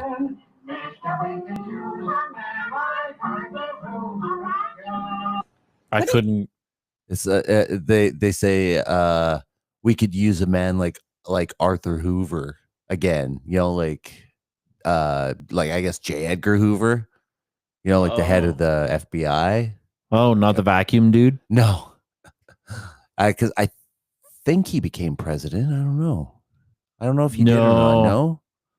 No. But you know, anyways, he was idolized, you know, by people. And so it's just funny that it's in the song. Just like we could use a guy like that again, right? I don't think so. The U.S. Federal Reserve banksters in charge of humanitarian loans is like putting pedophiles Well, he would in be pretty charge of good daycare today. centers. He's famously Instead of known helping the as poor, the banksters dressing as a turned the woman. World Bank and International true. Monetary Fund into international pawn shops and robbed the poor. Just to qualify for a loan, desperate nations were forced to pawn their mines, forests, railways, power companies, and water systems, and agree to over 100 loan conditions at loan shark interest rates. To pay off the loans, they were forced to ignore laws that protected their environment, to lower wages, and to cut back on their education and on their health care. They were also forced to privatize and sell off their resources to crooked corporations like Enron. Lord Wakeham, the director of N.M. Rothschild & Sons, was on the audit committee of Enron and cooked the books and sucked billions from pension funds and investors before declaring bankruptcy. When poor nations were unable to pay their loans, they were given new loans to pay off the old loans. But these so-called bailout loans weren't about bailing out the poor. They were about bailing out and lining the pockets of loan underwriters like Citigroup and America's most notorious crooks and banksters. Filthy Rich resigned to, quote, wash my hands of the blood of millions of poor and starving people. When money. All right, let's see where we're at here. His assassination, his small plane plunged into the ocean, killing all on board. Oh, that was Kennedy Jr., his son. Yeah. Oh, yeah, the Asses of Evil. I remember this. America's deadliest weapons. Oh, this is where they invent TV. Okay. Manufacturer, the son of who can own what? Joining public opposition to Michael Powell's FCC deregulation policies, Senator Byron Dorgan had this to say. All right, this is just where they learned that, like, they started selling everything so that you could own like 10 fucking radio stations instead. They used to have a limit on it. Cable Electric, Time Warner, Viacom, Disney, and News Corp. These media monopolies are owned directly or indirectly by the Rothschild, J.P. Morgan, Rockefeller, and Oppenheimer Brotherhood. Oppenheimer. Journalists who support the agenda of the big five media owners. While 2/3 of the world goes hungry, these banksters offer gazillion-dollar sponsorships to sports athletes to play with their balls. Increasingly, however, Americans are speaking out. The media and banking monopolists now have the power to make or break political leaders around the globe. Family made their family fortune. The movie could be called. Oh no, this is about the Bushes. This is how they like. Yeah, we already know about those guys. Yeah, slave labor that they were using in Germany. Arbusto Energy. Cocaine. Elderly in the rebuilder brother Laden families and their America's law of America. Child and formula. To them by privatizing the military. Corporate smack in America at Fort Benning, Georgia. This is important. Ask is, who exactly are the teachers? Okay. A more important question to ask is, who exactly are the terrorists and where do terrorists get their training? The answer is right smack in America at Fort Benning, Georgia. Until January 2001, America's terrorist training school was called School of the Americas. But because of massive protests against its activities, the name was changed to WISC, Western Hemisphere Institute for Security Cooperation. By Susan Actor Sarandon. Susan Sarandon Is that narrated a who that documentary is? film called School of the Assassins. Yeah, it was a The film documentary about exposes this the school. school as a terrorist training camp whose graduates are well-known murderers, torturers, state terrorists, and dictators. So when you're like, including how do drug these guys king figure Manuel out how to Noriega. fucking take over a The role of government? They terrorists get in the Bank literal Zone courses media on is it. to scare the living tax Yeah. dollars out of citizens, and timing is everything. On the second anniversary of the 9/11 attack on the World Trade Center, George Bush I did kind of like asked that for an terrorist $87 billion increase character in laying in military the spending. cave there. At the same time, I think that was the media Osama. released a dramatic video showing Kind of leads you Osama to bin believe Laden that his alive friend and is well like in and his threatening to sleeping make the bag and he's like, 9/11 yo, attack you seem up? like Yeah. foreplay. Guess what? Keep it down, How bro. much do we really know about America's favorite villain? Multimillionaire Osama bin Laden was the 17th of 52 children fathered by a wealthy construction 52 children. Like my guy. Wow. Oh. Authentic. Actually, this is another good one. Wealthy The history. construction The company. international drug trade began in 1606 when Queen Elizabeth I built England's wealth by trafficking illegal opium from India to China. British East India Ooh. Shipping Company and profited That was handsomely, our former not just from queen that drug was all trafficking, involved in that but from shit. trafficking African slaves with her I wonder slave if she trader, had like her John own Hawkins. heroin kit that she administered to people if they asked. Yeah, probably. Like gold jewel She popped her encrusted. shoe open and fucking Yeah. had a little kit in her heel. Tie off. She did it herself too. With the noble title of Sir John Hawkins. By 1830, the British had distanced themselves from dope dealing by granting opium monopoly rights to the Jewish Sassoon family, who became known as the Rothschilds of the Far East. As an agent for the Crown, David Sassoon shared his dope profits with Queen Victoria. The British East India Company built a major factory to process the opium here at Gazipur. It's still a lucrative earner for the Indian government, which sells opiates to the world's pharmaceutical industry. When the Chinese banned opium and destroyed 600 chest loads of the addictive drug, Sassoon and the British retaliated. Holy shit. Those guys are gonna be getting A high. financial disaster for the British. They're gonna fall asleep where they stand. Yeah. With huge profits at stake, they retaliated with the Opium Wars of 1843 and 1858. The forces of the market were to defeat China's moral prohibition. Kowloon City. Yeah. Sassoon and the British forced drug addiction onto an entire nation, stole the island of Hong Kong, and made Hong Kong the capital of the British international drug trade. In 1872, Queen Victoria knighted David Sassoon's son, Albert Sassoon, who spread the illegal opium trade throughout China and Japan. In 1887, Sir Albert Sassoon married Aline Carolyn Rothschild and joined the pirated fortunes of the Sassoon drug cartel with the Rothschild money cartel. Today, it's business as usual for the descendants of the Sassoon and Rothschild families who socialize with Queen Elizabeth II and Prince Charles as elite members of Britain's inner power circle. Banditers, thieves. The Atlantic founded Yale University's Skull and Bones Brotherhood with drug money. Exclusive members were financed into political power positions in the CIA, the U.S. Supreme Court, and the White House. When Skull and Bonesman George Bush Sr. became CIA director in the 1980s, the CIA recruited Osama bin Laden to train al-Qaeda and Mujahideen fighters in Afghanistan. The job of Osama's trainees was not just to fight the Russian communists, it was to run Afghanistan's multi-billion-dollar opium trade. Heroin, manufactured from Afghan opium, supplied $250 to $300 billion annually to Wall Street and the U.S. banks. Experience of this unholy alliance. Same with Ontario and our gold. Yeah. Supplied Toronto. Yeah. This is how they were smuggling it, basically. As an example in microcosm of Central Intelligence's actions and the State Department. in completely subverting the drug war. You know, the drug war was something that only existed in the minds of Americans, on the streets of America, for kids like my brother, for cops who died. There was no drug war. The biggest drug dealers in the world were given a license to sell drugs to Americans to support themselves. And this continued right down from Southeast Asia, through the Mujahideen, through the Contras. But how was the heroin smuggled into the United States? Or and Drug Street to these acid Warburg Banksters and IPS, Institute for Policy Studies.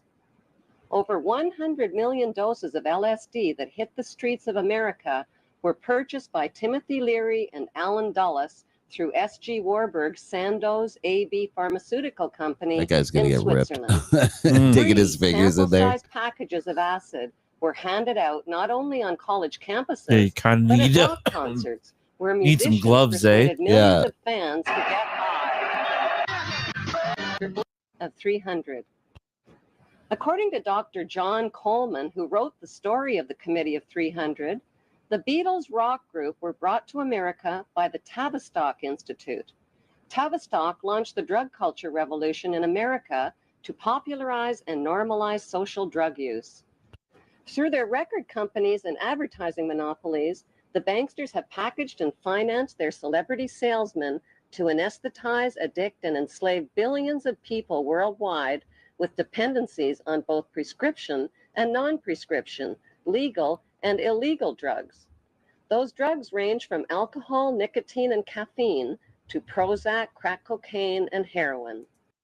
So I forgot to mention, now I've randomly just remembered what I forgot to talk about earlier. But when we were talking about the false flag stuff, you know, I was saying like how 9/11, you know, was like a good example of it. There's another event that happened. I just heard like survivors from it. And it was like this a naval ship called the U.S. Liberty. Okay. And so it was just a U.S. ship that was, you know, it had a perimeter that it was like out on the ocean doing fucking, you know, watching for boats and whatever. Yeah. And they all of a sudden had a flyby from these planes, and they were started bombing their ship. And they thought that it was fucking Iran or something at first. But then they were watching and they saw that that these planes had fucking Star of David on the side of them, and they were bombing the ship. And then so a bunch of guys fucking ended up dying, like, you know, 100 guys or something like that on this ship. Whoa. Like a lot of people died because they were just doing passes and passes and bombing them. And the ship kept calling like, what are you doing? We are, you know, we're Americans. We're on your side, you know? And they kept trying to fucking sink this ship, and they ended up getting backup, and the planes left, and it turned into this covered up international incident where all the survivors came out, and they obviously wanted justice. And then so they had this giant military tribunal, and it turned out that, like, you know, I mean, it's just in the military, right? So it doesn't make the news or anything like that. Yeah. And they all came to the decision that it was an accident on Israel's part. They didn't realize what had happened, and they thought that this was an enemy ship, even though it was flying a giant fucking American flag or whatever, right? Oh yeah, they if they get half a chance to fly an American flag, U.S. will. Yeah, right. So they fucking did this attack. It was pretty obvious that they like knew what they were doing, right? And so the idea was that they were supposed to fucking sink this ship. And then they were going to be able to, on the news, be like, oh, like Iran fucking sunk this ship. You know, we need to attack them. Yeah. Right. And yeah. So, I mean, it's this literal fucking event where, like, you know, Israel attacked one of our, you know, American ships, and fucking they never did anything about it. They just filed it under an accident of friendly fire, basically, and you know, were able to cover this incident up. But everyone that survived it and has been speaking out for years, actually they just started speaking out because they were all every survivor had to sign an NDA, which means like, you know, they couldn't speak about it, and if they did, they were going to lose all their fucking benefits and all that stuff. Yeah. Yeah. So like no one's going to give all that up, right?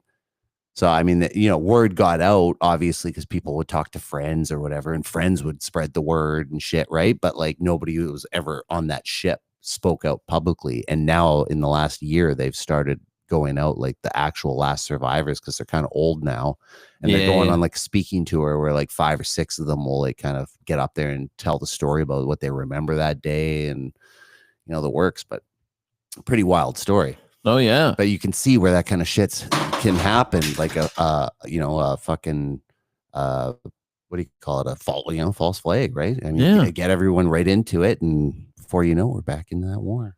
All right. Side note. Oh, right. Oh, did it get sent off? Oh, there we go. Like the phony war on terrorism, the phony war on drugs is a cat and mouse game being fought with one hand and fed with the other. This guy's casually shooting up. That's a hard Asian dude.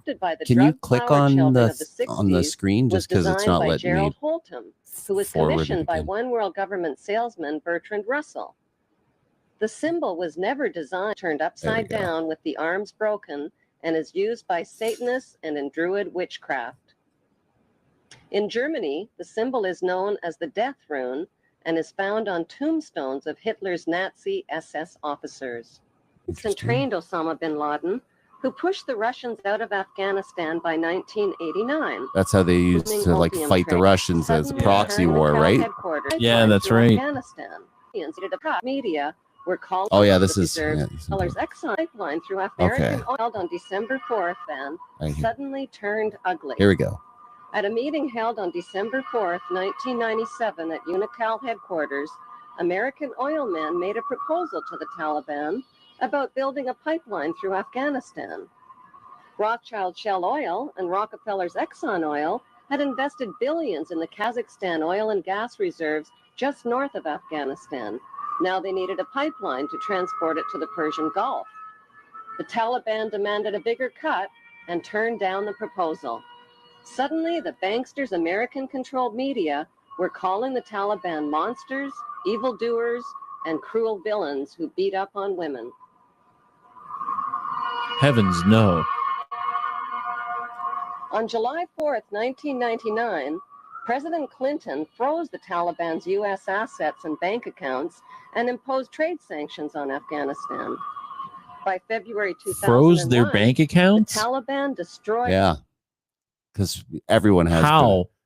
Well, everyone has to store their money somewhere, and they don't want to store it in their country because it's volatile, right? So they try to do American banks where they know their money is going to be stable, Government's not going to fuck up and then it's going to be worthless, right? That could happen at any time if they kept it in fucking the Bank of Afghanistan or some shit, right?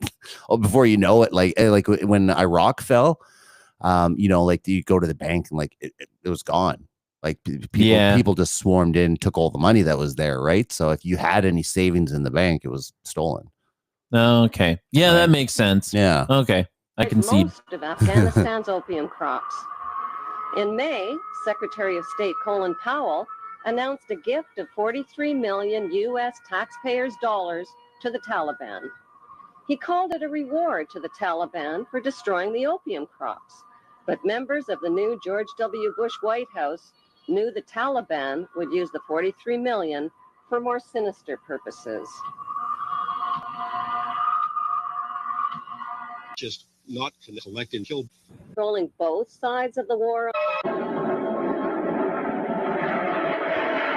Still gets me every time when I see that. Yeah. Before the first plane ever even hit the first tower on 9/11, a massive U.S., British, and NATO troop buildup was already organized and positioned for an attack on Israel's enemies, opium-rich Afghanistan and oil-rich Iraq.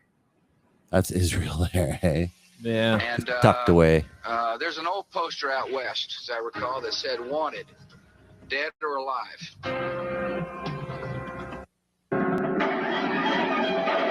Responsive country with a cooperative Northern Alliance warlords. 2, opium and heroin production and revenues skyrocketed.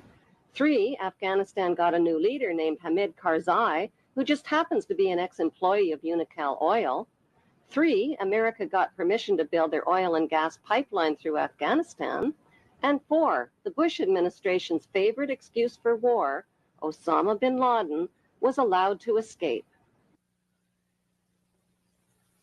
King of Hearts. America's second favorite excuse for war, Saddam Hussein, has always been America's patsy. In the 1980s, the United States supported Iraq's invasion of its neighbor, Iran, to stop the spread of Iran's Islamic Revolution.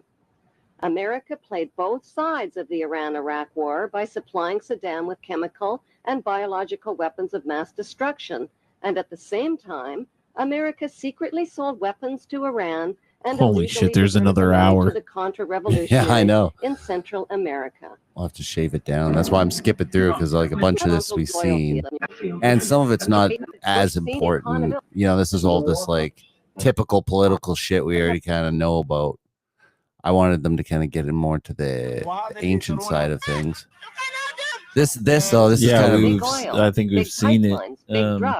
And like big this. rebuilding contracts. Yeah, I mean, recall all the They were about bombing that colonizing happens the in these Middle countries. and moving two It's just giant building a steps giant closer war. to You know, world a domination. bunch of people who hate America. And look at this. I don't want this freedom. I don't want this. My brother and his children are dead. Here I am, drenched in blood to prove it. Yeah, This is some kid here. How can we let them burn? These Americans are animals. They are scum. This is a little kid. Probably just watched his sister explode. Look at them. They're like putting American troops here. Like, get out. Get it.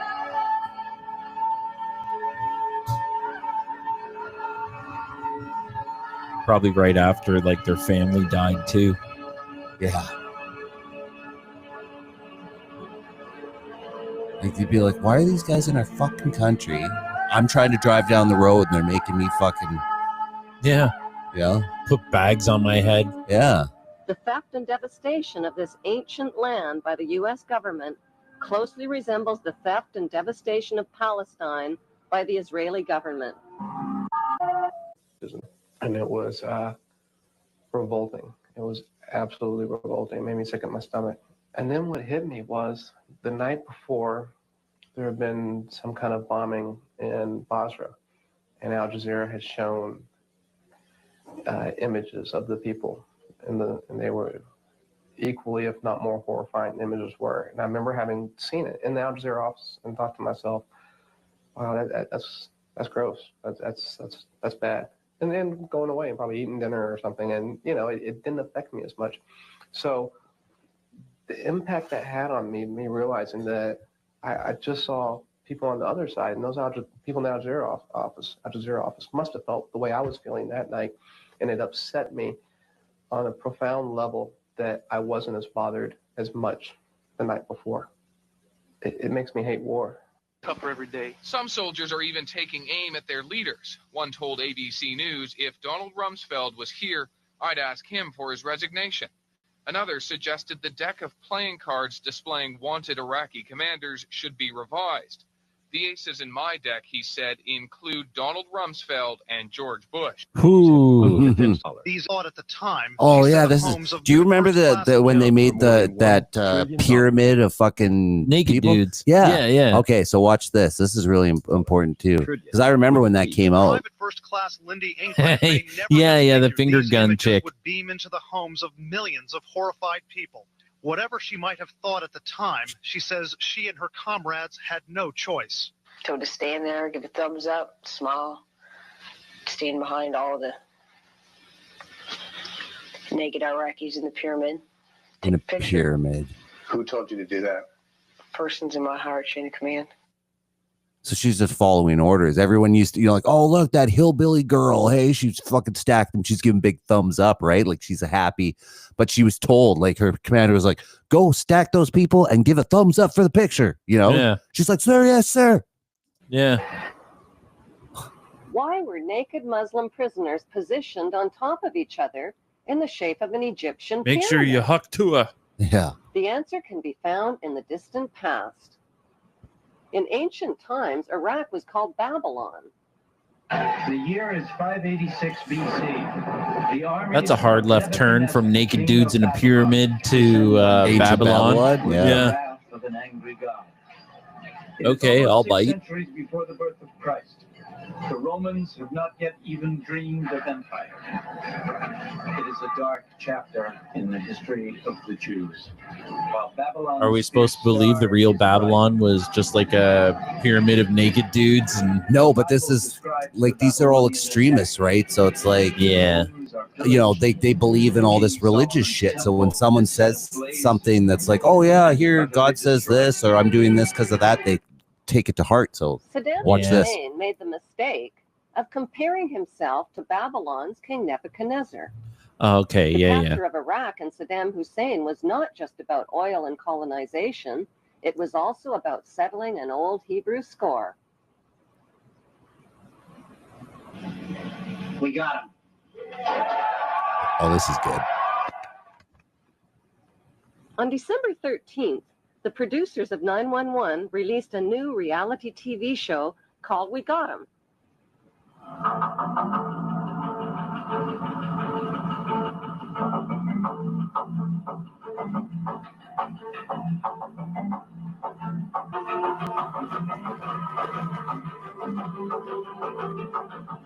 The Iraqi people claimed the We Got 'Em video show was staged.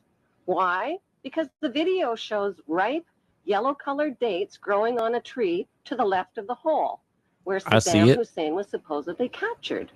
Every Iraqi citizen knows that Iraqi dates only ripen and turn yellow in July and August, never in December. Since date trees don't tell lies, the We Got 'Em video had to be staged at least 3 months earlier in July or August, not on December 13th as reported.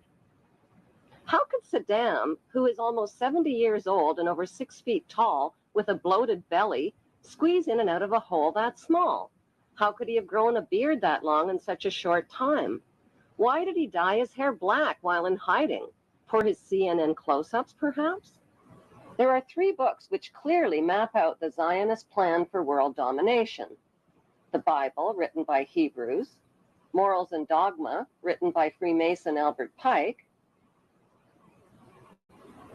and the Protocols of Zion, written by the Priori of Zion and revised by the Zionist Illuminati. All 3 books describe the plan for an apocalypse or Third World War, which will give birth to one world empire and one world leader. This one world leader is called the Antichrist. the head of Richard Nixon. Yeah. Aroo. Agnew.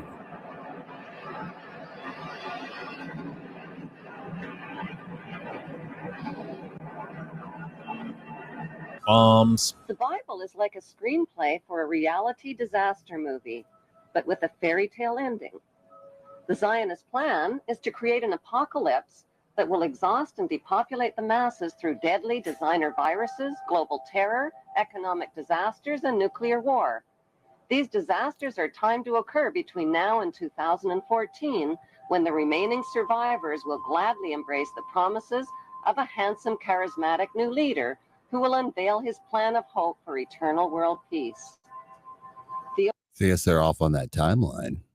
Yeah. Hey, 2014. Eternal world peace, he will explain, is to put an end to But the they did 5 move it, causes. right? What they did have a plan. Now they've got it's I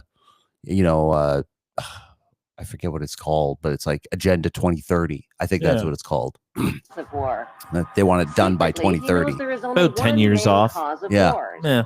The wars caused by his royal ancestors who planned, provoked, financed, and profited from them. He will sell his peace plan by telling the world that border wars will only end by creating a world without borders. Religious wars will only end by creating one world religion of interfaiths.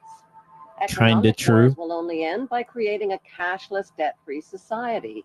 Rivalry wars between rulers will only end by creating one world ruler.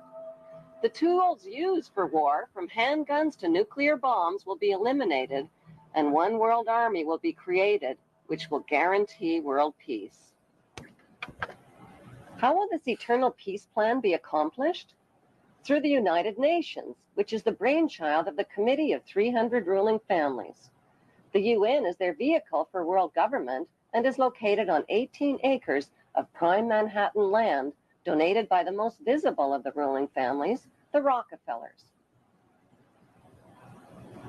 The UN is a closed organization with no public records or open meetings.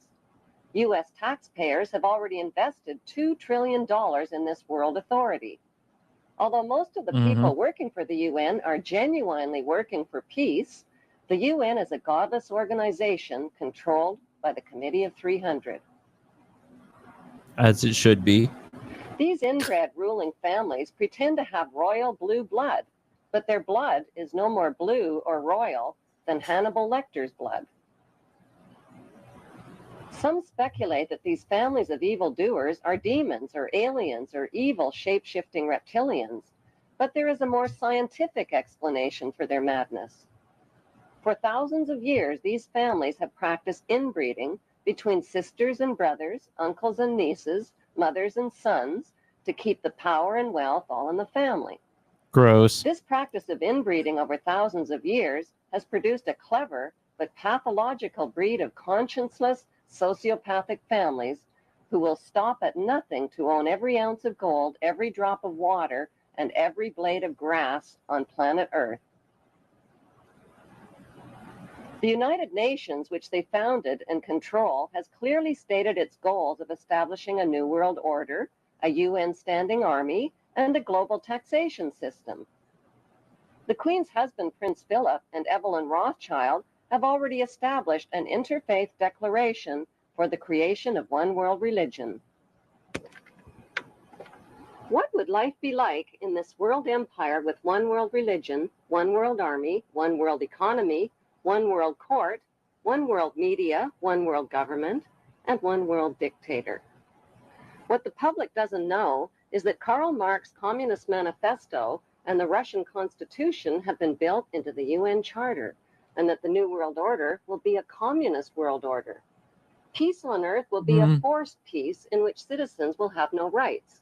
No right to bear children without approval, no right to travel without authorization, no right to own private property, no right to privacy, no right to bear arms, no right to protest, no right to receive an inheritance, no right to choose an education or a job or even a place of residence, and worst of all, no right to live.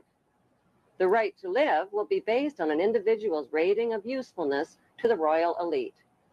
Kind of what we're dealing with right now. They're getting In closer. this planned world without borders or nations, Some citizens will be disarmed that's of all life now. weapons, including handguns, and will have no means to protest, fight, resist, or challenge this one world authority who will control them spiritually, economically, and militarily. Every human being will be electronically tattooed and will become helplessly dependent on this one world authority for all of their most basic needs. Our phone? The masses will eventually be taught to bow down and worship this one world dictator who will rule the entire world from his eternal throne in Israel. Leaders So the owners of the entire phones world are would be Jewish? willing to accept as their ruler. Well, According to plan, this future think of world it. ruler will prove himself to be a descendant of Jesus Christ and Mary Magdalene, and will therefore be accepted by the Christian world. Some will even view him as the Savior and Messiah. As a professed descendant of Christ and a proponent of world religion, he will also be accepted by Buddhists, Hindus, and the Eastern world, where Jesus Christ reportedly lived, studied, and preached Eastern philosophy. Since he is a descendant of the Hebrew tribes of Israel, he will also be accepted by Hebrews and Jews worldwide. By marrying a Muslim woman, he will win the acceptance of the Muslim world. He will also be accepted by worldwide Freemasonry and secret societies, which he is a member of. By being a Son of member? Princess Diana, Didn't have to marry anybody in there? loved and worshipped. When his mother died in the arms of a Muslim man in a Paris car crash, the world embraced him.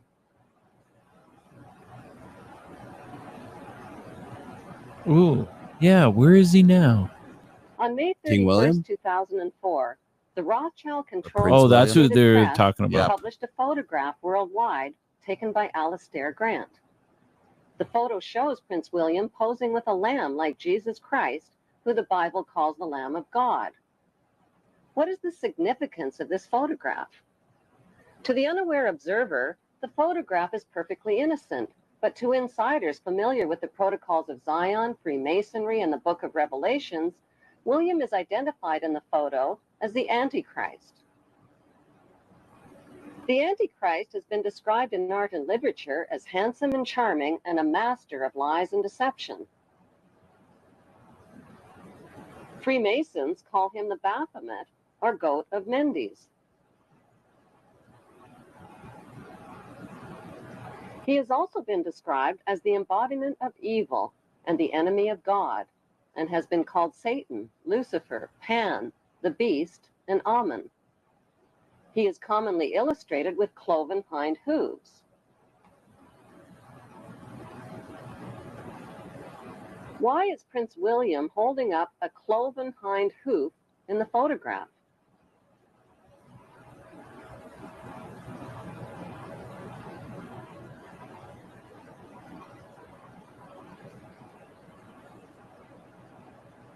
Yeah, that is a little suspicious.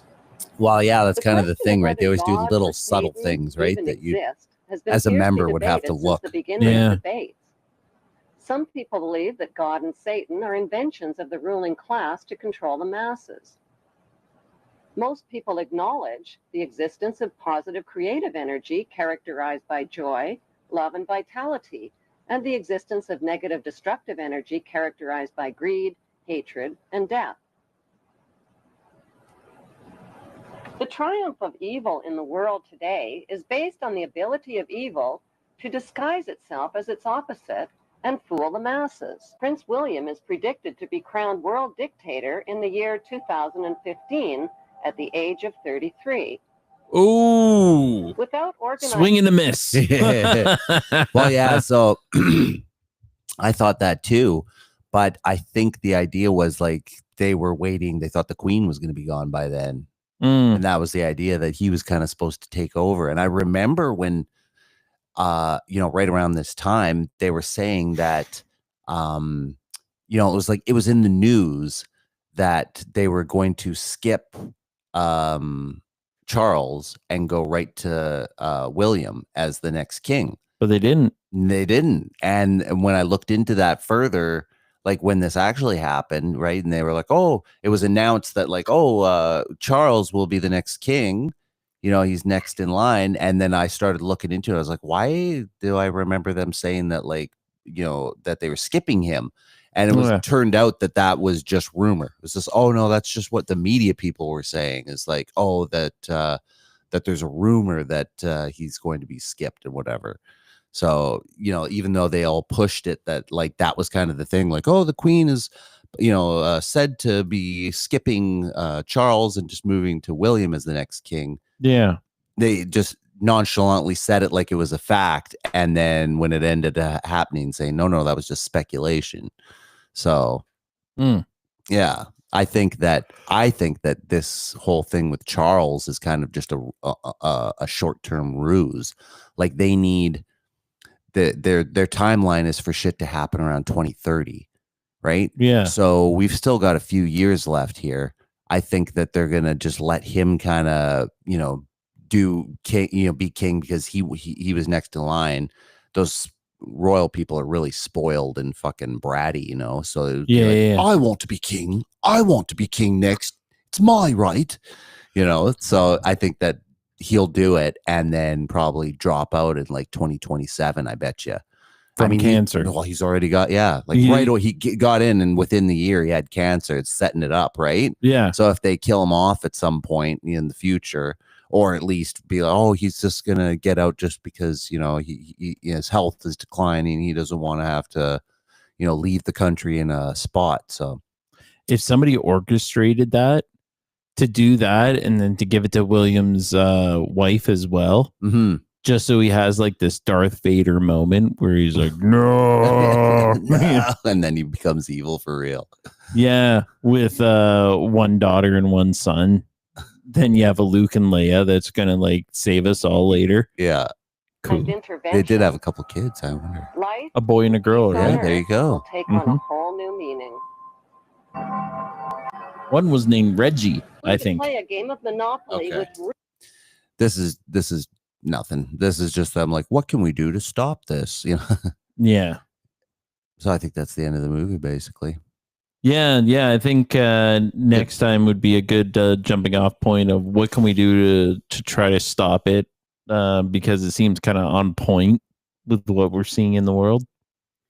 Yeah, well, I mean, if you want to, we can run through it. But I mean, it basically just gives ideas. It's like, oh, you know, start by taking your money out of the banks, right? That's the first thing she recommends is like, don't use banks for anything because like it's just adding, it really is adding to the system. So we've talked about before how their fractional reserve banking works, right? But it's all just numbers on a screen. Yeah. So when you go into the bank and you're like, oh, yeah, I'm applying for a loan here. I want to get a car or something. And, you know, I'm going to need $30,000 for this. And, you know, and they're like, oh, okay, well, you can pay it off over this amount of time or whatever. Well, as soon as they put it all in the system, they create $30,000. All of a sudden it's like, bloop, okay, here's $30,000. They've just created that out of nowhere. And it's just numbers on their ledger. Right. And so like now they've created $30,000 plus the real money of the interest that you have to pay on top of that, you know? So it's a double whammy of created money that's coming from nowhere. Yeah. You know, there's no you know, goods or services or anything that are coming from this, right? So it's strictly just like it's got nothing literally to back it.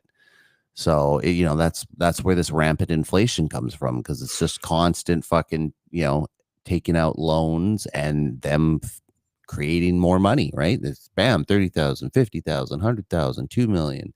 It just keeps adding up more and more every day that people take out loans, and then that's more money that's created that has to go against the real money that's out there, and that dilutes it. So yeah, take your money out of the bank, and then all of a sudden they can't create any fucking money anymore, and they're like, shit, you know. The double-edged sword, though, is your wealth is centralized at a place that can be robbed. Yes, exactly.